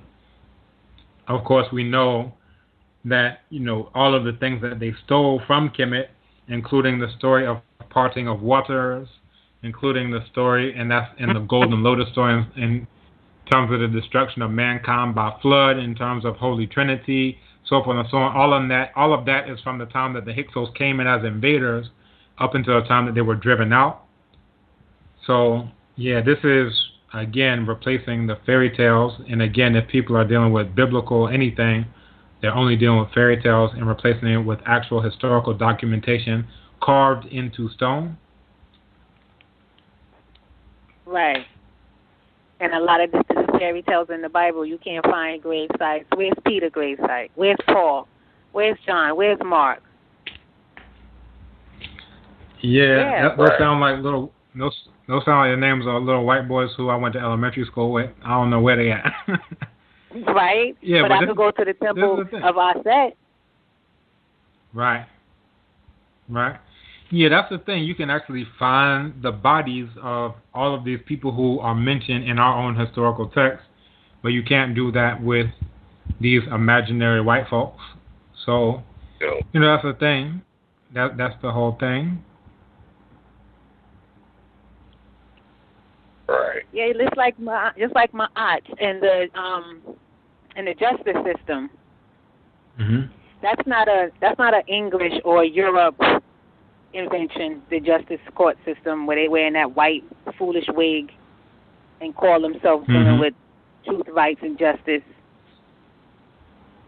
Right. Those systems are taken from Ma'at or Seshat. Right. Yeah, what's interesting, I teach a course called Foundations of African Thought here at the University of Ghana, and the main text is a text by Chukwunyere Kamalu called Person, Divinity, and Nature. Anybody who has not read that text definitely needs to read it. And it talks about, this is in the Papyrus of Nesi Amsu, in the account of creation. It says, I laid a foundation in Ma'at, and I made every attribute. Now, when you look at the glyph, the tooth of Ma'at, it looks like a pedestal, a foundation upon which everything else was built. So when we're looking at the foundation of African thought, Ma'at is that foundation of African thought, is more fundamental than everything else, because when you're saying Ma'at, you're saying one word that gives you connotations of truth, justice, righteousness, harmony, balance, order, reciprocity, right? So all of those things mean the exact same thing. So if there needs to be justice done, for example, we've had over 200 million of our ancestors, killed, murdered, assassinated during what some people refer to as the Ma'afo, others refer to as the Mangamizi, others refer to as in Torreasi or Tuko. That means things are out of balance, right? So for things to be to be in balance, it means that there has to be justice done. It means that there has to be reciprocity. You understand? So if this was done to us, what would be the justice that can reciprocate what was done to us? So all of this, and this is one thing I see that the situation we're in is because we continue to spurn Ma'at. We say we want whatever, but by the laws of Ma'at, there has to be a rebalancing. There has to be justice done in order to get things back on track. But again, you were mentioning Ma'at, that even from the very creation story, it says, I laid a foundation in Ma'at, and I made every attribute, implying that Ma'at or Ma'at is a truth according to which the universe is organized. So it might appear that the notion of stability is also associated with Ma'at, and this is implicit in the symbol. The pedestal of Ptah is possibly symbolic of the land, the primeval anthill or throne on which Ptah emerges from the primeval water in the beginning. So again, this is the foundation, and this is actually how it's depicted, as a pedestal, a foundation upon which all other things are built.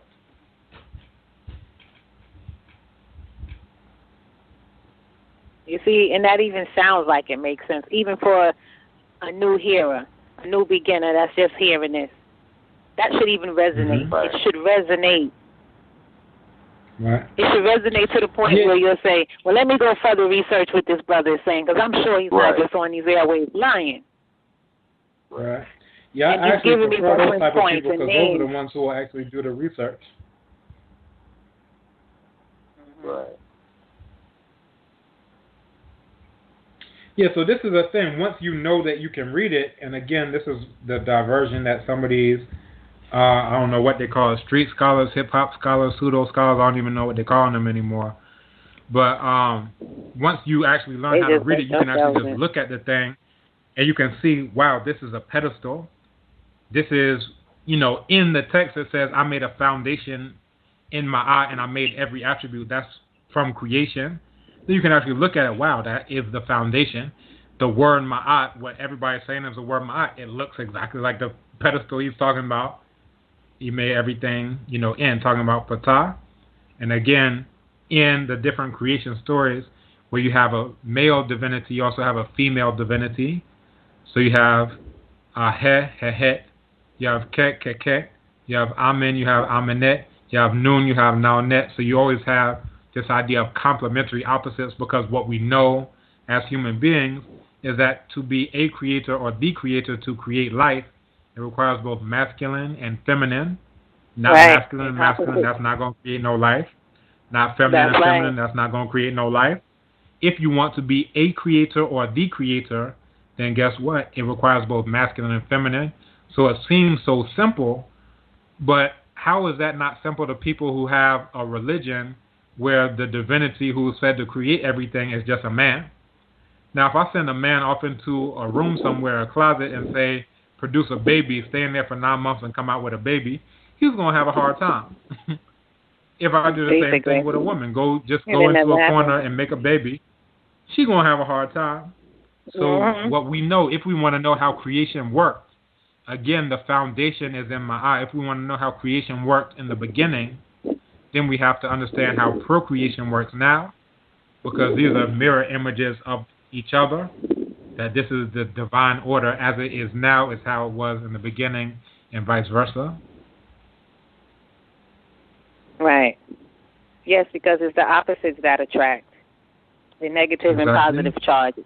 Even on your car battery, your car battery won't charge if that negative wire is not on all the way or the positive wire is not tuned in all the way. Your car ain't going to get no charge. You need both sparks to get that battery going, to turn your car on. All right, and that's a good analogy. So even,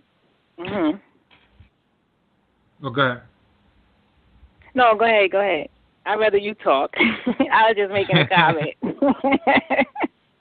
But along those same lines, like, this is one thing that's also very fundamental to African thought, is this idea of complementary opposites.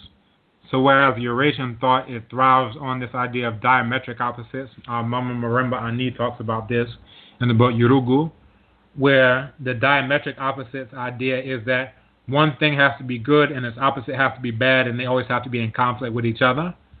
So in white thought, all right, here you go, white is good, black is bad.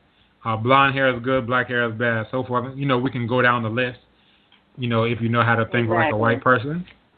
But that's the diametric opposites that's really endemic to white thought. But if you come now to African thought, it's the idea that masculine and feminine complement each other, meaning they complete each other.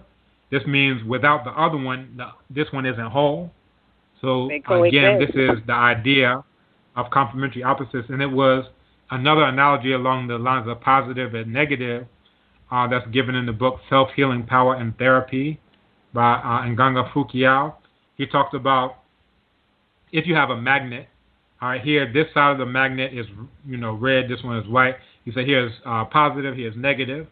But if you cut this magnet, let's say you take a saw or whatever, you cut this magnet, you find that inside of that half that you were just calling positive, now that sliver that's left has both a positive here and a negative charge. So inside of the thing that you were calling positive is a negative. Now you do the same thing on the negative end. If you cut into it, you find that this whole side that you were calling all negative, well, inside of this thing that you were calling negative is a positive.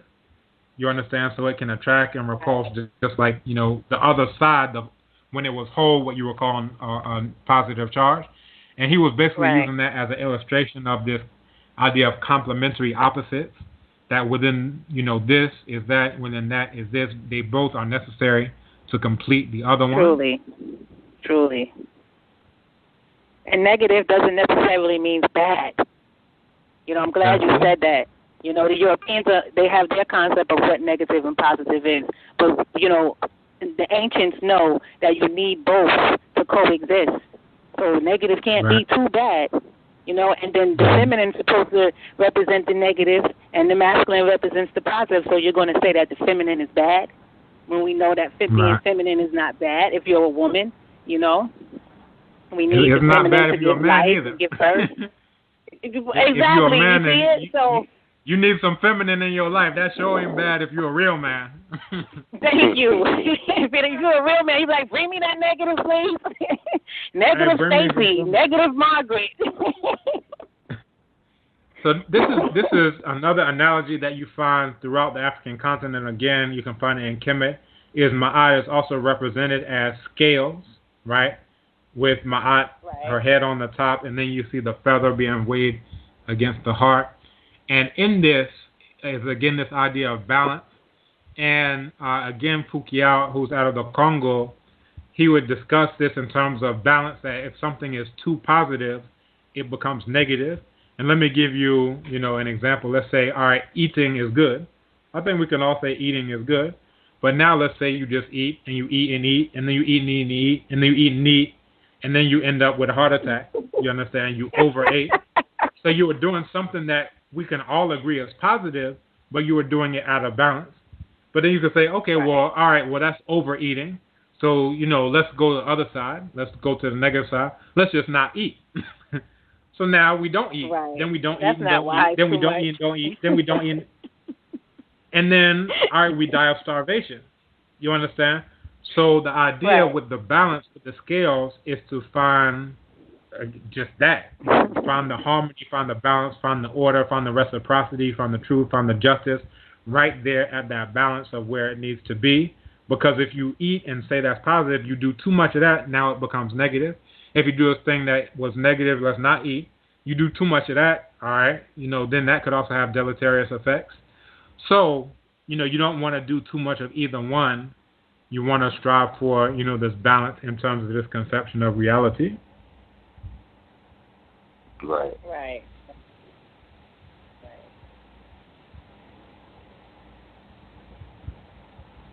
Yeah, and even like I hope it's clear. Oh yeah, it's very clear. We hear you good. It's very clear. Good reception. Yeah. Okay, cool. So anything else for me? Yeah.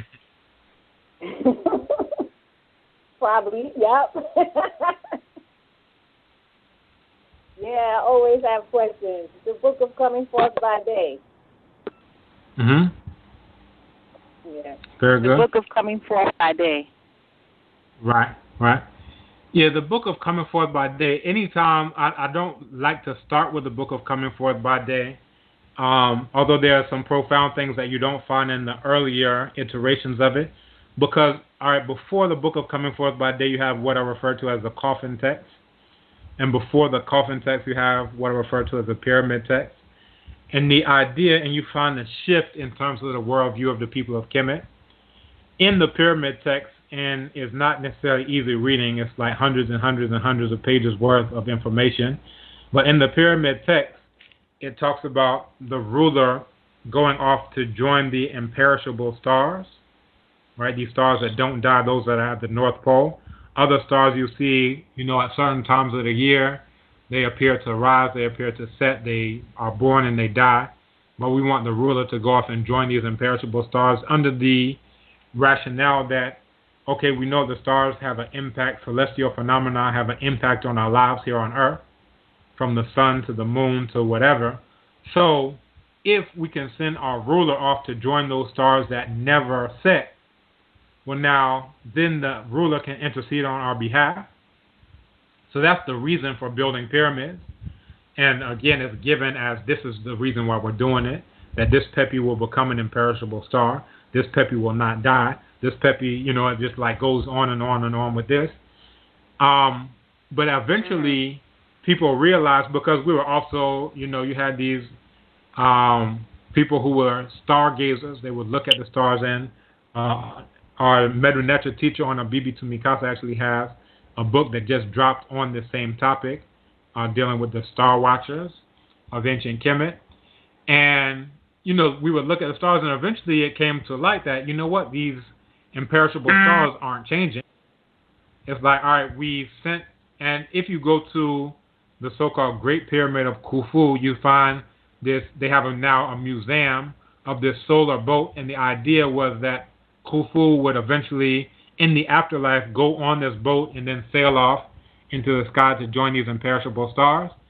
But what people realized after looking at the sky, after the death of this ruler and that ruler, they realized, the stars aren't changing. There's not a new star that's popped up that we're saying, oh, that's our ruler now, he's looking out for us. That's not happening. So what you have is a shift in worldview. And I look at the pyramid text and the building of pyramids as one of the world's first monumental large-scale science experiments because, again, the idea was that if the ruler can intervene on our behalf as one of these imperishable stars, then, so they had a hypothesis, and then eventually they realized that's not what's going on.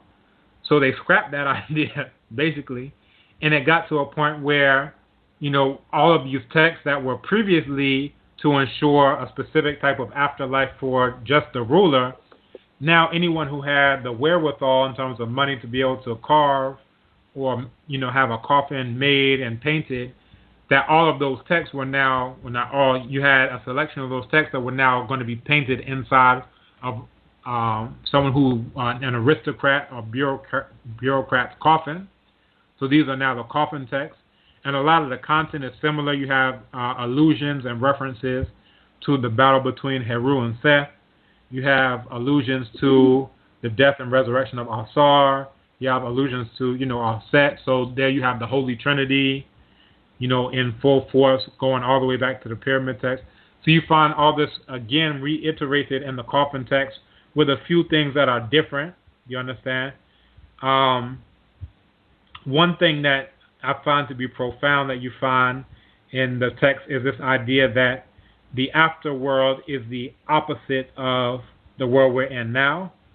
And you have different incantations, for lack of a better word, words of power, I could say, that are intended for you to be able to say so that you don't have to go around upside down when you're in the afterworld. Because if we walk right side up, well, in the afterworld, it's the opposite. We're alive here, they must be not alive there. We walk up right here, they may be upside down there. We eat food and defecate feces here, so therefore they must do the opposite. Just from the idea, it sounds weird, but just from the idea, picture you put fertilizer or compost or manure into the ground. Manure is what I'm looking for. You put manure into the ground, which is where you buried your ancestors. Your ancestors send up what? Food for you. So it's like what you put down into the abode of the ancestors, they send up food.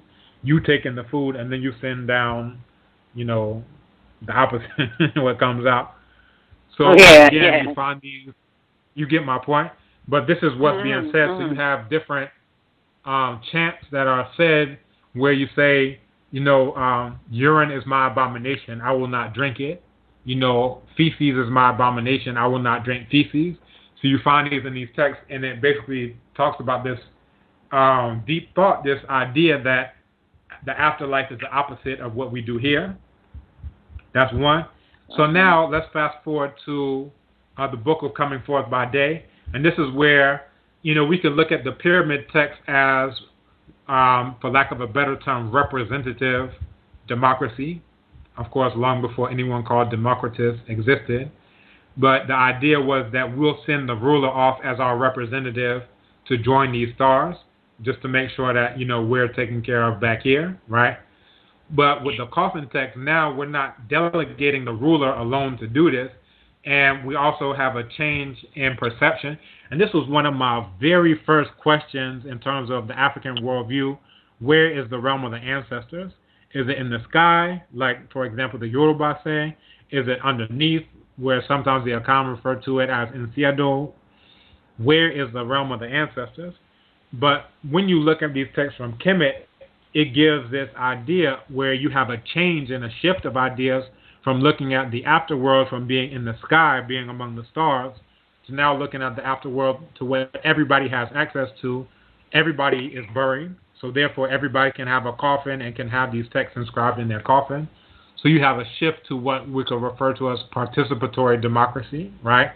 So instead of sending the ruler as our representative, now all of us are going to the ground. Now we're not looking at the afterworld as being in the sky. All of us can go underground. So now you have, a much more prominent understanding of the Duat, the underworld, where Asar is judging people, so forth and so on. It's not that that idea didn't exist previously, but because now we're looking at it as everybody's being buried, we all have coffins, so let's inscribe these texts in our coffins so that we can all have this afterlife. That's where you have more. Now the book of Coming Forth by Day is where it becomes even more, quote-unquote, democratic, widespread, everybody's doing it, where anybody who can even have a papyrus have this text written, now anybody can cite the things and say the things that they need to say to make sure they don't have to go upside down, to make sure their heart doesn't testify against them falsely, to make sure that so-and-so and so-and-so doesn't happen, that they're able to recite the names of the door jamb in the Hall of Ma'at, the floor in the Hall of Ma'at, one who's, so forth and so on. You have all these different names you have to recite in the Hall of Ma'at, to make sure that Nimti, gets you across this river, and so forth and so on. So now it's going from just the ruler has it to all the aristocrats and people who can afford these coffins have it, to now anybody who can afford a piece of paper can have it. So this is what's going on. Now, what's profound about the book of Coming Forth by Day, you have certain texts where, for example, in the papyrus of Ani, you have one of the earliest attestations of what we refer to as monotheism. Now, most people, when they think of monotheism think of Akhenaten, right? Because what he pioneered is what we can refer to as exclusionary monotheism, which means only this divinity and nothing else can exist. Everybody else is banned. All the land that was for the temple to Amen is now reverting to the ruler, and so forth and so on. And that was really a reactionary political move because of the waning of the power of the ruler and the rising of the power of all of these different temples. Because people, would go to the temple to make sure that they're doing well. They would give donations there, so forth and so on. So it made the ruler a non-factor. So what Akhenaten did is say, all right, well, cool. All of y'all are banned. And the only way to get to the Aten is through me. So it was really, people refer to it as a spiritual or religious thing, which to some degree it was, but really it was a political power play to check the power of the Temple to Amen specifically, to even move the capital out of, Waset where it had been, to Amarna and so forth and so on. So that's that. So again, you can look at him as founding the pioneer of exclusionary monotheism, which is a main type of monotheism that exists now, that you better be a Christian, otherwise you'll burn forever. And you better be a Muslim, otherwise we'll bomb you. Yeah. But that's right. In the book that's of exactly Coming Forth by Day, right, so that's exclusionary monotheism. But in the book of Coming Forth by Day, it gives one of the very first attestations of monotheism in the sense of an inclusionary monotheism, where it talks about Amen. Now remember, Amen means the hidden one, and it talks about Amen as you are the one and the only one who has no second. Now that is talking about, that's as, clear a statement as you can give. You are the one who exists alone, who has no second. And then also you have this idea of you are the one and only one, but whose arms are many. So it says, Amen is one and alone, none other existeth with him. You are the one and only one whose arms are many, the one, the only one who has no second. That's the quote. So what's so profound about that should be clear, because it's saying that inside of everything, Amen is hidden inside of there. So you can say, I've got the best divinity. Well, Amen is inside of your divinity too. All right, well, I'm great. Well, Amen is inside of you too. So it's something that you found. It's how we can say it's a solution to a theological problem, where way back in the pyramid text you have what's referred to as the so-called cannibal hymn, and they call it that because you have the ruler saying that he will devour all of these other divinities. Yeah, go ahead. Before you go into that, there's a caller on the switchboard, and I wanted they may want to ask you a question, so I want to catch them before their line drop or they hang up. Okay, I see a private number 111. Yes, caller, your line is open. 111.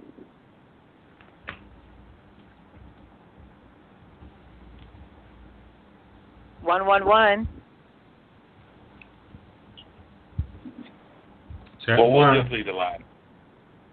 Okay. Well, the mic is open if you want to say anything. Okay, yes. Okay, go ahead.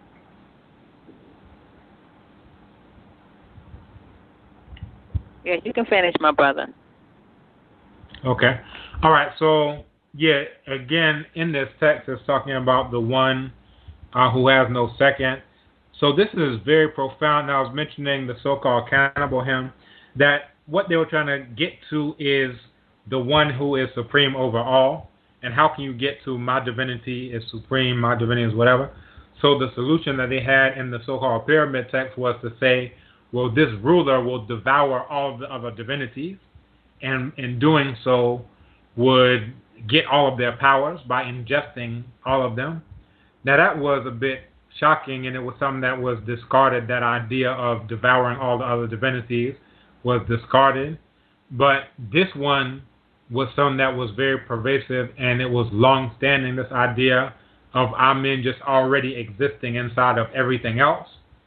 You understand? So this is what's alluded to in the book of Coming Forth by Day. And you could say it's an innovation because you don't find that exact same line in the pyramid text. It's something that is, basically a solution to a theological problem of how can you say that Amen is so powerful? How can you say Amen is this, Amen is that? Well, you just say that Amen is this latent force that exists in everything, and that everything that exists is basically shorthand for saying Amen. Right. Exactly. And that's, again, why you can find Amen throughout the entire continent, the words for the Supreme Being having Amen in them, all throughout the continent.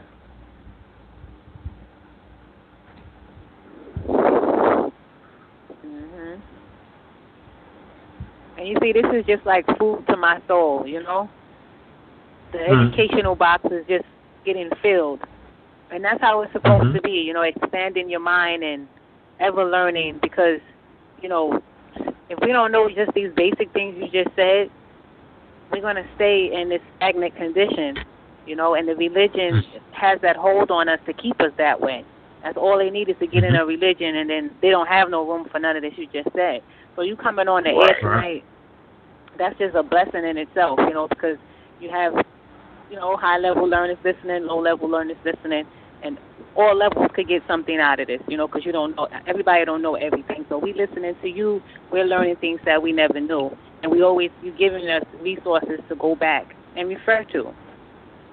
And that's what it's all about. And yeah, go ahead. We got to look at the primary sources. That's what it's all about, is going to the primary sources. And this is, the thing, until we're dealing with the primary sources, you're just dealing with somebody's word for it. So for me, anytime I'm having a conversation with somebody about any of these topics, I'm like, go read the pyramid text, go read the whatever, go read this. And this is, again, to come back to that same topic, that's really a dead topic, beating a dead horse. But if you'll say, oh, well, you can't read it, well, what they're doing is just saying, well, that means I don't have to read what my ancestors wrote. And this is what's so profound about this quote by Baba Jedi Shemsu Jahuti, where he says, African champions must break the chain that links African ideas to European ones and listen to the voice of the ancestors without European interpreters. I'll come again. African champions must break the chain that links African ideas to European ones and listen to the voice of the ancestors without European interpreters. I have that as my signature, so I send an email or whatever on a Bibi Tumikasa, because it's so profound. Because think about just listening to what your ancestors said. Now, when you have people who don't want to listen to your ancestors say, oh, nobody can know what my ancestors said, so let me just say whatever I want to say. No, you can know what your ancestors say if you just choose to read what they wrote down, what they carved into stone, or even, what they passed down orally. There's this text by Laman, which is one of these missionaries who would go into Congo and record different things. He has a dictionary and so forth and so on. But the profound thing is that he records the people of Congo before they got to Congo. And they say that they used to be at a place called Kayinga, Kayinga, Kayinga. They said they used to be at Kayinga until Kayinga started to become a desert. And when Kayinga started to become a desert, they said, let's go. And he gave it like as a direct quote, like we remember, they said, let's go. Now, they said, let's go, and then they came to this great wall of the forest. They decided to go into that forest, and they kept going until eventually they got to Nzadi. That's what they call the Congo River. And some settled, to the south of it, some settled to the north of it. And that's what we come to know as, the foundation of the Congo civilization. Later on in Banza, Congo, and what we now know as Angola, so forth and so on. But let's look at this. This is documenting a time when the Sahara was not yet a desert. Now, you got to go back thousands and thousands and thousands of years to, at the very least, 5,600 years ago, to the last time that what we now know as a desert used to be lush. And I give that as a date because there was a documentary and a scientific article as well referring to the Black Mummy of the Green Sahara, and it was radiocarbon dated to 5,600 years ago. They call him Juan Mahujaj, and it was a 2-year-old boy who was mummified, and it's the very first case of mummification on the entire African continent before even Kemet started to do mummification, and it was found in what we now know as a desert region of what we now refer to as Libya, in the Akakus Mountains. And what it documents is the very first eviscerated mummy, meaning that they intentionally removed the intestines and replaced it with leaves and herbs to make sure the body wouldn't decay. Then they wrapped they put him into a fetal position. That's again intentionality.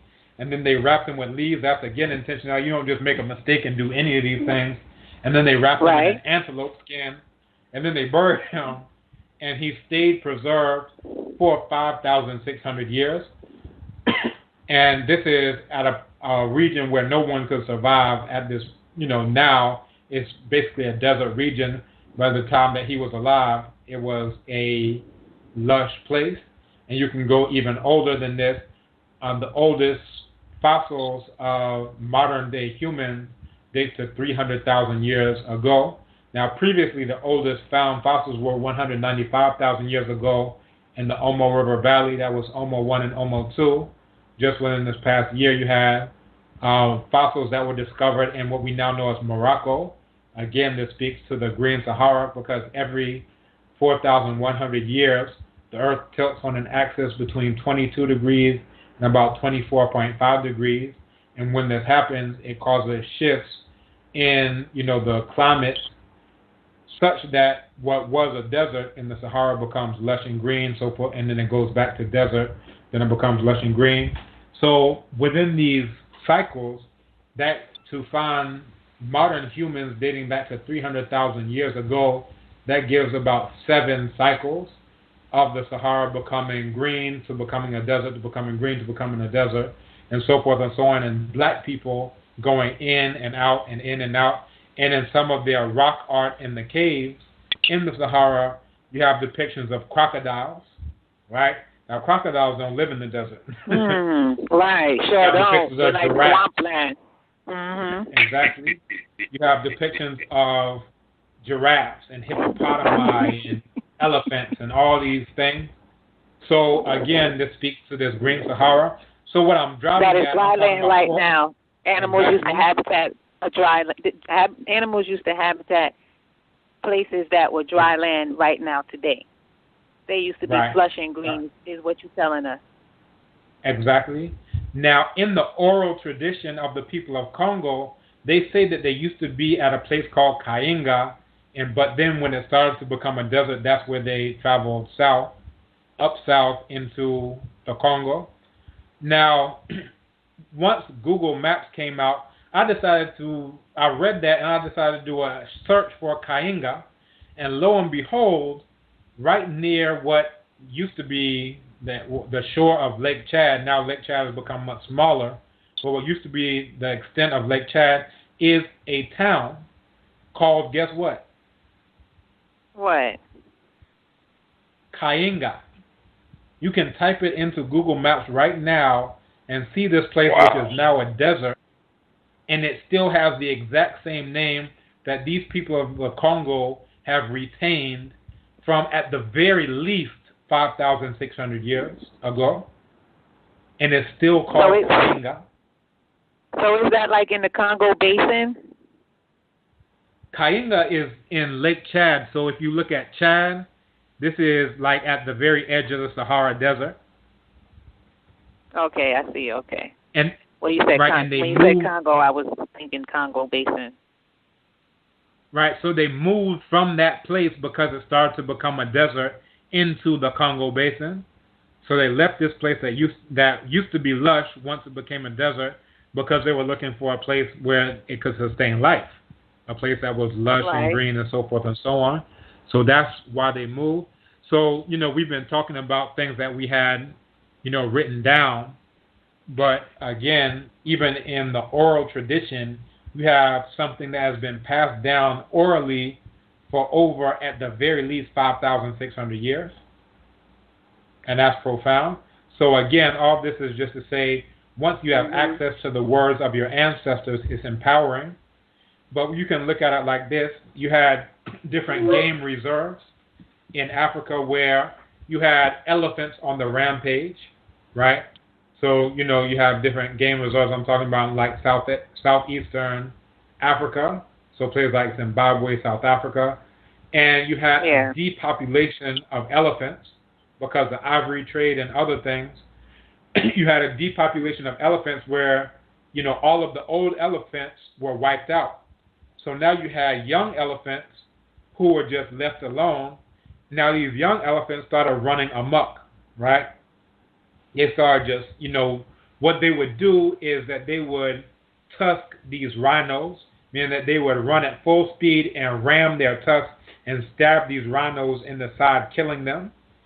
Because these are like, elephants. Now, this never happened when there were older elephants around, but when you have elephants who are not listening to the words of their ancestors as passed on to their elders, now you have these elephants running amok.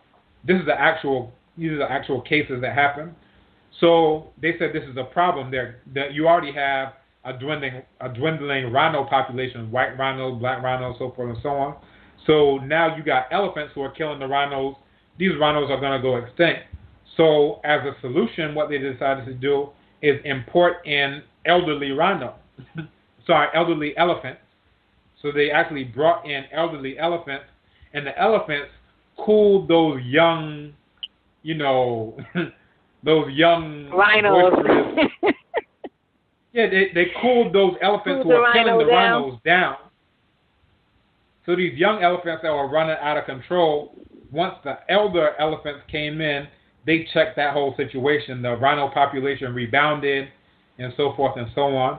And the analogy I'm making is that's what's going on in the so-called conscious community, especially when people say, oh, you can't read anything from our ancestors, you can't translate it, you can't.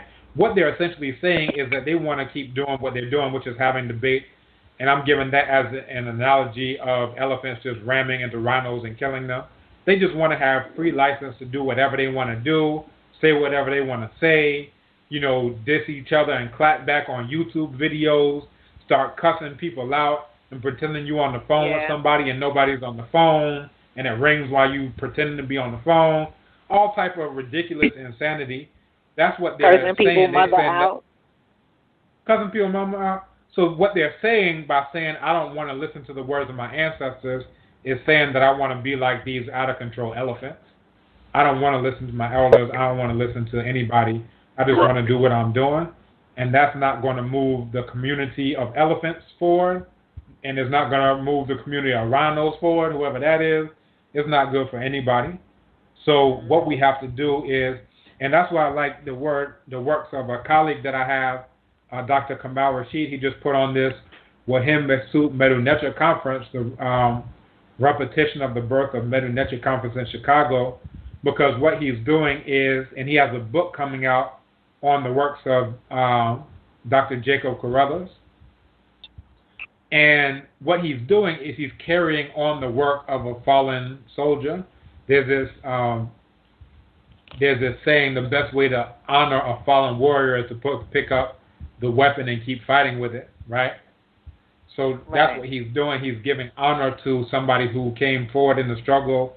He dealt with Haiti. He dealt with Kemet as the two best models of black people coming together to fight our white Eurasian enemies. Those are the two best models in the history of the entire Haiti must black be race. there. For real. Right. So Black that the work first Black did, Republic. not only that it's the first Black Republic, it's that these are Black people who know who they are and are fighting their white Eurasian enemies. Right. That's what makes it the Kemet first. profound. Mm-hmm. That's more profound to me than building a pyramid. That's you can build a pyramid once you can do that. You can build temples in alignment with star systems when you do that. You can do industry and linen. You can do all these other things. But the most profound thing about Kemet is here are Black people who knew who they were and took all types of pains to keep these pale white Eurasians out. Once they stopped doing that at the time of Jehuti-Mes, who they called Thutmose III, that is the beginning of the destruction of Black civilization, just as Chancellor Williams said. You understand? Once they had that policy reversal, they started marrying these Eurasian princesses, so-called, in. Once they decided to start bringing these princes into the court from Eurasia, that's it. You are done. You are finished. You are a walking dead man. And that's what happened in Kemet. As soon as you reverse that policy, you had these walls of the ruler to keep them out. You let them come in. And interestingly enough, this happened about 3,000 years ago that Jehuti-Mes did this policy reversal. Now, this is right after the time of Hatshepsut. This is probably one of our greatest military minds in antiquity. But what he did wrong was to allow these Eurasians in. Now, one of the upshots of this is that this also led to the Khoisan people coming back into Africa through a reverse migration. So the Khoisan people, these are the people who speak with click languages, that it was traced back through genetic evidence that they had left out of Africa and didn't come back into Africa until around 3,000 years ago. And again, you have the history of Kemet intersecting with this genetic evidence that exactly around 3,000 years ago, this is where you had a reversal on policy, where you had Eurasians who were allowed to come in wholesale. You understand? So it's a convergence of all these different, pieces of evidence from archaeology, from texts, from genetic evidence, so forth and so on. But again, this is what we have to do. We have to look at the work of our ancestors. So that's what made Kemet profound, and what made Haiti profound is the exact same thing. You had all these Black people who realized, you know what, before you call yourself Fon, before you call yourself Congo, Mukongo, before you called yourself whatever, Bambuti, you called yourself Yoruba, you call yourself whatever you call yourself. But guess what? We are all Black and we have a common enemy. Let's unite around the fact that we're all Black and let's defeat this common enemy. And they did it. So not only that they had the idea, that they were successful at doing it in Haiti, not only that they had the idea in Kemet, and basically anytime you have Black people who are close to this pale white Eurasian enemy, this is what happens. That's even in the modern Pan-Africanism. You have all these Black people who were being lynched, raped, murdered, so forth and so on. And they said, you know what? Let's invent something called Pan-Africanism, which means bringing all Black people together in order to fight this common white, pale Eurasian enemy that we've been fighting for the past, at the very least, 5,000 years. Yes, that's Pan-Africanism, to say the least. And I don't think people understand that to be that definition, but it is. Right. Yeah, there is a move afoot, and I got colleagues right here at University of Ghana. There's a move afoot by so-called Marxists and socialists, and you name it, to hijack the term Pan-Africanism and refer it to all workers of the world unite. You have nothing to lose but your chains. You understand? So that means, regardless of the fact you're all Black, let's all sit down and hold hands and sing Kumbaya with our exact same first imperialists and enemies, these pale white Eurasians. And I say Eurasia because Eurasia is one landmass. To say Europe is a fiction, it's a figment of imagination, because when you look at the map, you will see that Eurasia is just one big landmass. So to act like, the Germans are a problem, but the Arabs aren't a problem, is a fiction. It's a fool to the world at large, because we've been having the same issues with the Arabs. Now the Chinese are here destroying the water bodies, doing mining here in Africa. The Indians are here bringing statues of Gandhi, who was a virulent racist, and so forth and so on. So none of these pale white Indo-Eurasian, Indo-Aryan Eurasians have our interests at heart. The only ally we have on the face of the planet Earth, as Dr. John Henrik Clarke used to say, is ourselves, is black people. Righteous, truly. And Gandhi, you know the story with him in South Africa. He didn't even want to ride in the same cabin on the train with black people. Yeah, I have quite a bit of research talking about on the South Gandhi. Africans. I actually just wrote an article for a periodical in India about Gandhi. It was reported that, we should teach nonviolence in the schools based on Gandhi. And I had to write an article rejoinder rebutting that, because people have never read what Gandhi wrote. They saw a movie and said, he must be a good cat. This is the greatest con man of the 20th century, because he conned Nelson Mandela, and he conned Martin Luther King, he conned Kwame Nkrumah. So in his autobiography, he said, my heart was with the Zulus, but you can read the collected work of Gandhi, and at the time that the Bambata Rebellion broke out, he was begging the British for firearms to go and kill the Zulus. You understand?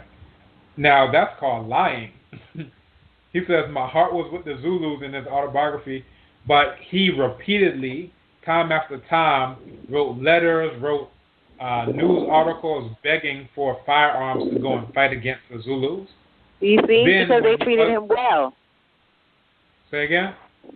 They treated him well. So when the British and the Zulus is having a conflict, now he's jumping on the British side. He's forgetting that they treated him well. That's why his heart was with them. For him to make that type of comment, they had to treat him well for him to be able to say something good like that. Like he was received well. They didn't. No. This is the point. For him to say his heart was with the Zulus, that is a lie. This means that deep down, we saying the same thing. That is my point. He was lying. Who are you saying treated him well? No one treated him well. That's the point I'm not getting what you're saying. The Zulus. I was saying that if he said that his heart was with the Zulus, that's probably because the Zulus treated him well. They didn't treat him ill-mannered. So he didn't have nothing negative to say about them. But when war break out, when the conflict between the Zulus and the British break out or whatever, he jumps on who he thinks has the higher power side. And he forget all about where his heart was at. So you know he lying. No. That's not what happened. He didn't have interactions with the Zulus other than when he tried to create segregated post office and telegraph offices in Durban. So in Durban, he said... So how can he say his heart was with them?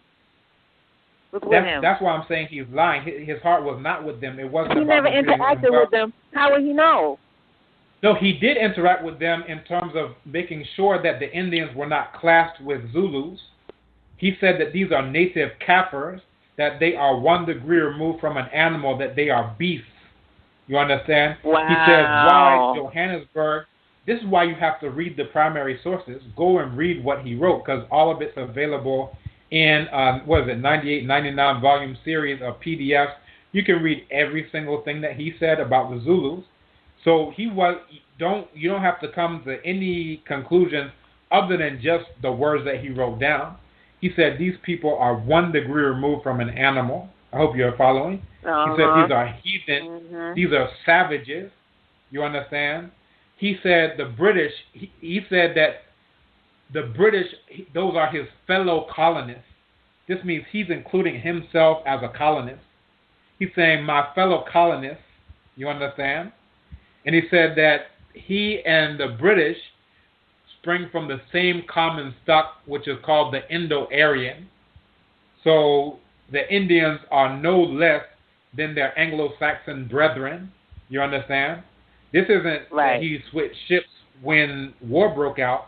He, from the very beginning, was against black people because you have to look at the Indian caste system. there are black people in India, and Gandhi comes from what's called the Baniya caste, right? So you have the Brahmin, which is the top caste. You have the Kshatriyas, which is underneath them. You have the Baniyas. Then you have the Shudras. He's one of the privileged castes. He's from a merchant caste, right? So he's among the Vaishyas, right? So Vaishya is the caste. He's the Baniya subcaste. They're the ones who do trading, merchant, so forth and so on. So he's coming from a place where they burn black people alive. These are the Dalits. These are the people who invented that civilization. But the Aryans came in and invaded. That's what he was saying when he's saying we're Indo-Aryans. We sprang from an Indo-Aryan common stock. So the same way that they were treating their indigenous black people in India, that's the same way he treated the Zulus once he got down to South Africa. You understand? Yes. So take the time. If you want a summary, there's a website called Gandhiism.org, Gandhiism.org, and it has a series of about 20, 30 of his most racist quotes. But again, the reason why he's lying is because before the war, he was speaking in quite disparaging terms against the black people, and in quite glowing terms for the British, right? Once the war broke out, he was agitating and saying, give us firearms so we can go massacre these Zulus. You understand? And then after the war broke out, now during the war, later on in his autobiography, he said in 1906, during that rebellion, this first rebellion, he said, you know what? He had a life-changing epiphany. He started to get on brahmacharya, nonviolence, and so forth and so on, celibacy, so forth and so on. He said that that's what happened to him in 1906. However, you can read what he wrote in 1907 when there was another rebellion of the Zulus, and guess what he was writing at the time? He said, all Indians go back to the war front. Those who went last time can go back again, go back and join the war front. What happened to his epiphany? What happened to his life-changing, vow of nonviolence that happened in 1906? He didn't know when he wrote later in 1927 in his autobiography that people would be able to go back and fact-check.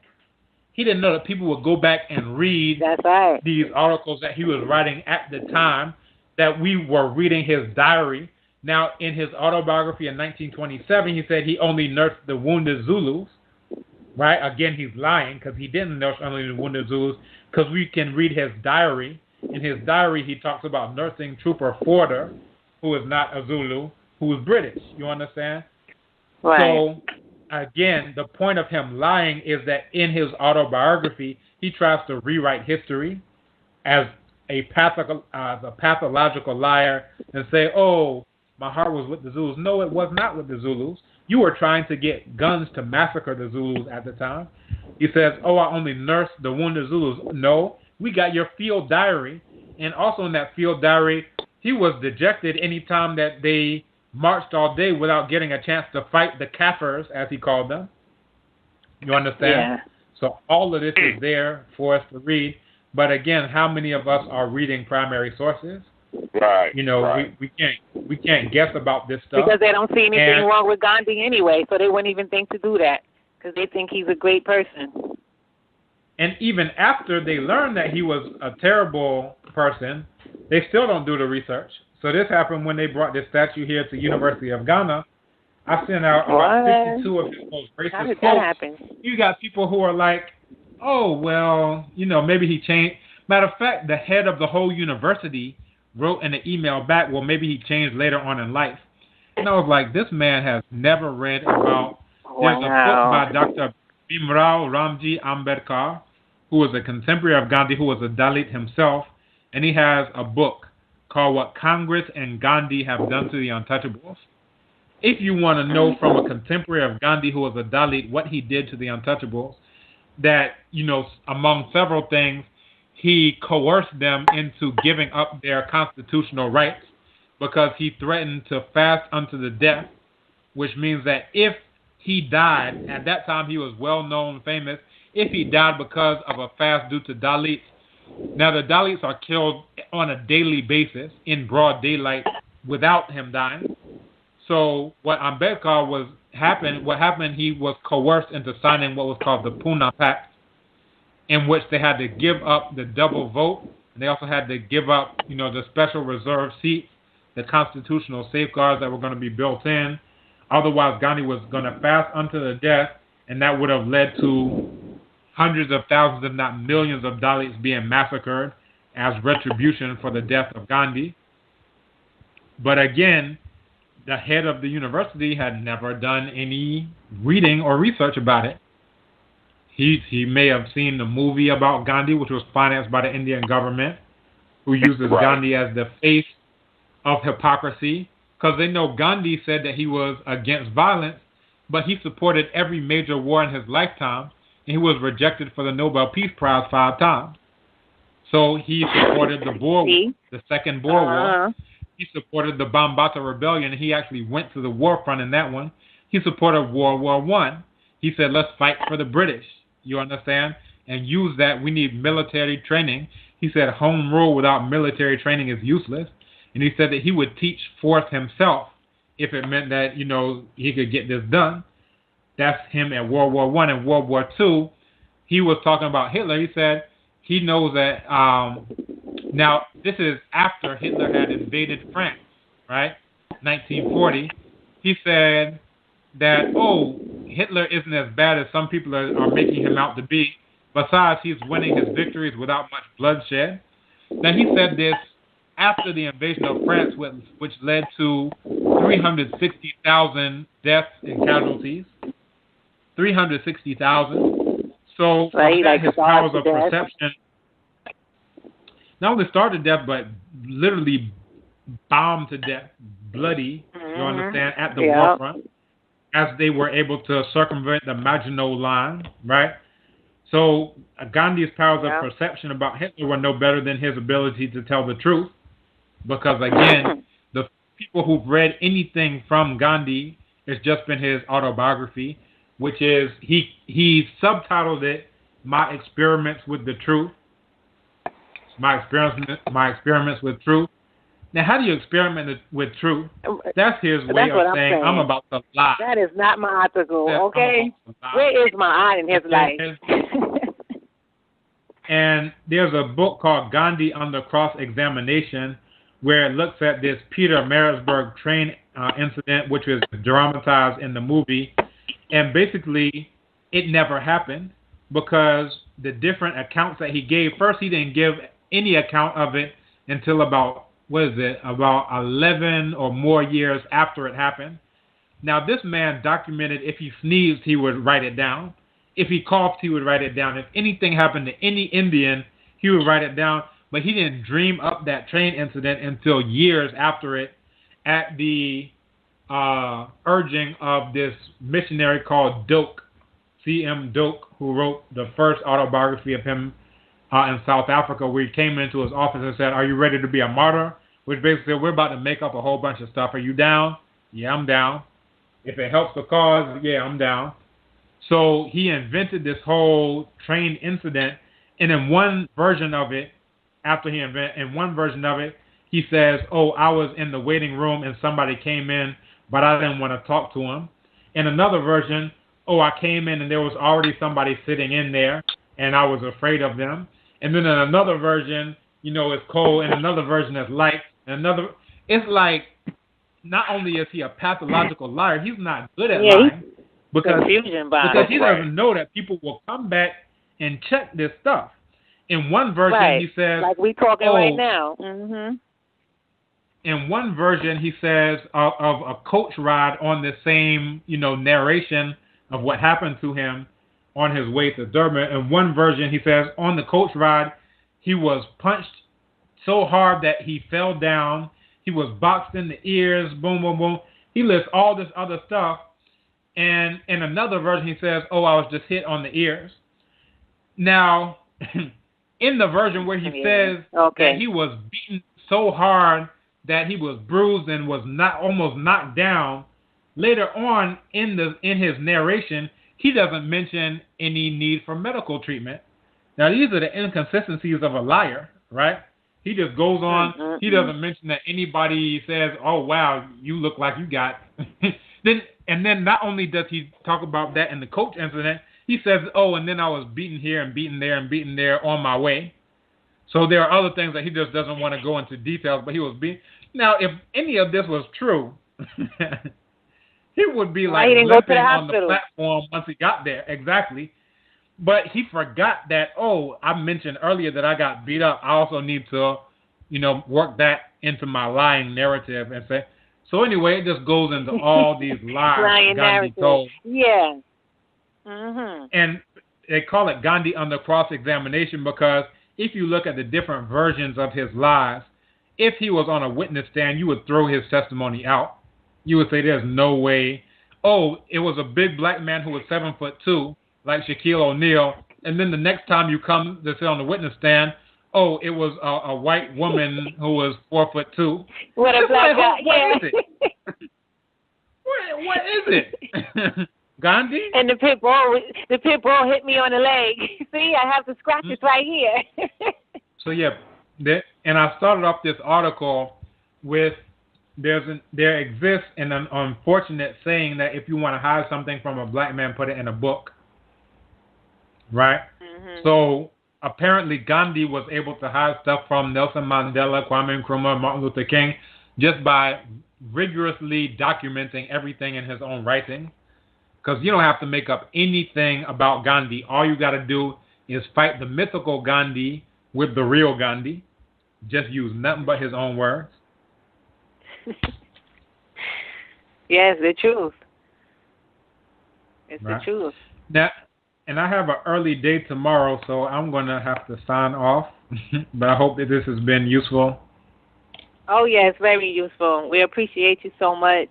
And peace and blessings and prosperity to you and your family and all your endeavors. Appreciate it. Yeah, we're going to link again because you're going to meet up with Excel Edge, I guess soon, one day. And, y'all discuss the tour and everything. Right. Definitely. Sounds good. Right, so she has your information. And I guess she'll be calling you momentarily. Wonderful. So I look forward to it. Yeah, so let's keep in touch, keep the link, and thank you so much. Love to you, heart of love all the time, just sending you love and light. We need spirits like you on this planet. We just appreciate you and thank you so much. You're really moving in the light of the ancestors in a fleshical, Christly manner, and we respect you for that. And, just words can't even explain, I'm so honored to have you on my radio show. I appreciate it. The longer you move in the light, the blacker you get. And that was another one of the teachings from Kemet, because all these people who call themselves Ramisu and Ra this and Ra that, they're basically bragging about how black they are. The longer you stay in the sun, the blacker you get, the more Kemet you become. So I appreciate that. So you as well. Keep it blacktastic, blacknificent, blackerific, black powerful, and spectacular. Oh, yes, every time. I sure will. So, maybe we could have you come back on again next month if you have time. Blacktastic. Let's make it happen. That's right. It'll be blacktastic if you could come on next month. So we're definitely going to keep in touch and stuff, so... I don't want to hold you up. I know you're teaching class, and then you 3 hours with us. I don't want to overexalt the matter. We got a lot to talk about because you have a YouTube showcase that it's like, okay, we need to talk about this. We need to talk about that. So I just appreciate you so much, and you have a blessed night. And also, you mentioned that you were having issues with the app due to the phone. But there's also the website, which is online at bbtumikasa.com, so you can also access all the information. One thing, I never communicate with anybody on YouTube, and I'm not even on Facebook or WhatsApp or any of those things, because I'm like, we got to put our money where our mouth is, right? Mm-hmm. So if you want to join the conversation, there are all types of conversations. Come to the Black website, bbtumikasa, Black Junction, Black Spot, any of those. And, I would love to interact with people. If you put a comment on YouTube, I will never, ever, ever respond. I'll see it, but I will never, ever, ever respond. Never, ever, ever, I you said, David. just joined Black Junction. Never ever? Never ever? Not even in the afterlife, ever? not even in the afterlife. He was like, is he going to respond? He passed on. Is he going to respond now? Nope.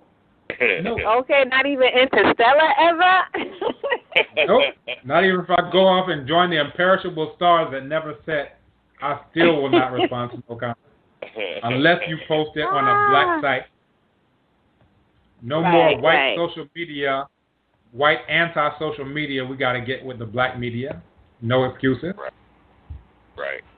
I let my Facebook go last month, so I'm failing you. And I'm slowly but surely diluting these things. And I'm glad that you told me about those other 3 black sites because that'll just replace the Facebook I let go and, the WhatsApp I'm getting ready to let go. So that was even, a blessing in disguise, David, because now you can do it on a black media. Absolutely. Yeah, we got to live it. And the easiest place where we can live it is on the digital realm. Now we talk about we need to separate, we need to be self-sufficient, and we can't even do that with clicking a button. And you telling me you want to do that on the real physical plane? You can't even get off their off their digital plantation, and you telling me you want to do that in real life? Nah, that don't fly. So, I really appreciate you doing that. I got rid of Facebook back in 2010, end of 2010, beginning of 2011. And the last post I made was Harriet Tubman didn't chill out on the plantation. I'm out. So very last present that I have is the YouTube. Again, I don't socialize with anyone there. I use it to put content on a Bibi to Mikasa and on Black Junction and on Black Spot. So we upload the videos there and put it, there. But as soon as the alternative comes, we offer that one too. But yeah, this is we gotta live it. It's ain't about entertainment. We want to hear somebody who rah rah rah. Oh yeah, that's African. Now we go back and work for our Neanderthal enemies. We gotta live it, and that's the easiest, dimension to live it on is just the digital. Let's get that one. Then let's parlay that into the physical in other ways. Absolutely. Oh, yeah. All right, my sister and my brother over there. Yes, have a blessed night. And bless up the family for us on Real Radio Talk. And anytime you want to come on the airwaves, just let us know. Your platform is here. All right. Yeah. Blacktastic. Awesome. And be sure to look up Kayinga. Look up that map of Kayinga. It's in Kingdom in the country of Chad. And you can find this thing that they were talking about over 5,000 years ago. That place still exists. And that's really profound. So, I'll close out with, again, those profound words from the late Dr. Jacob Carruthers.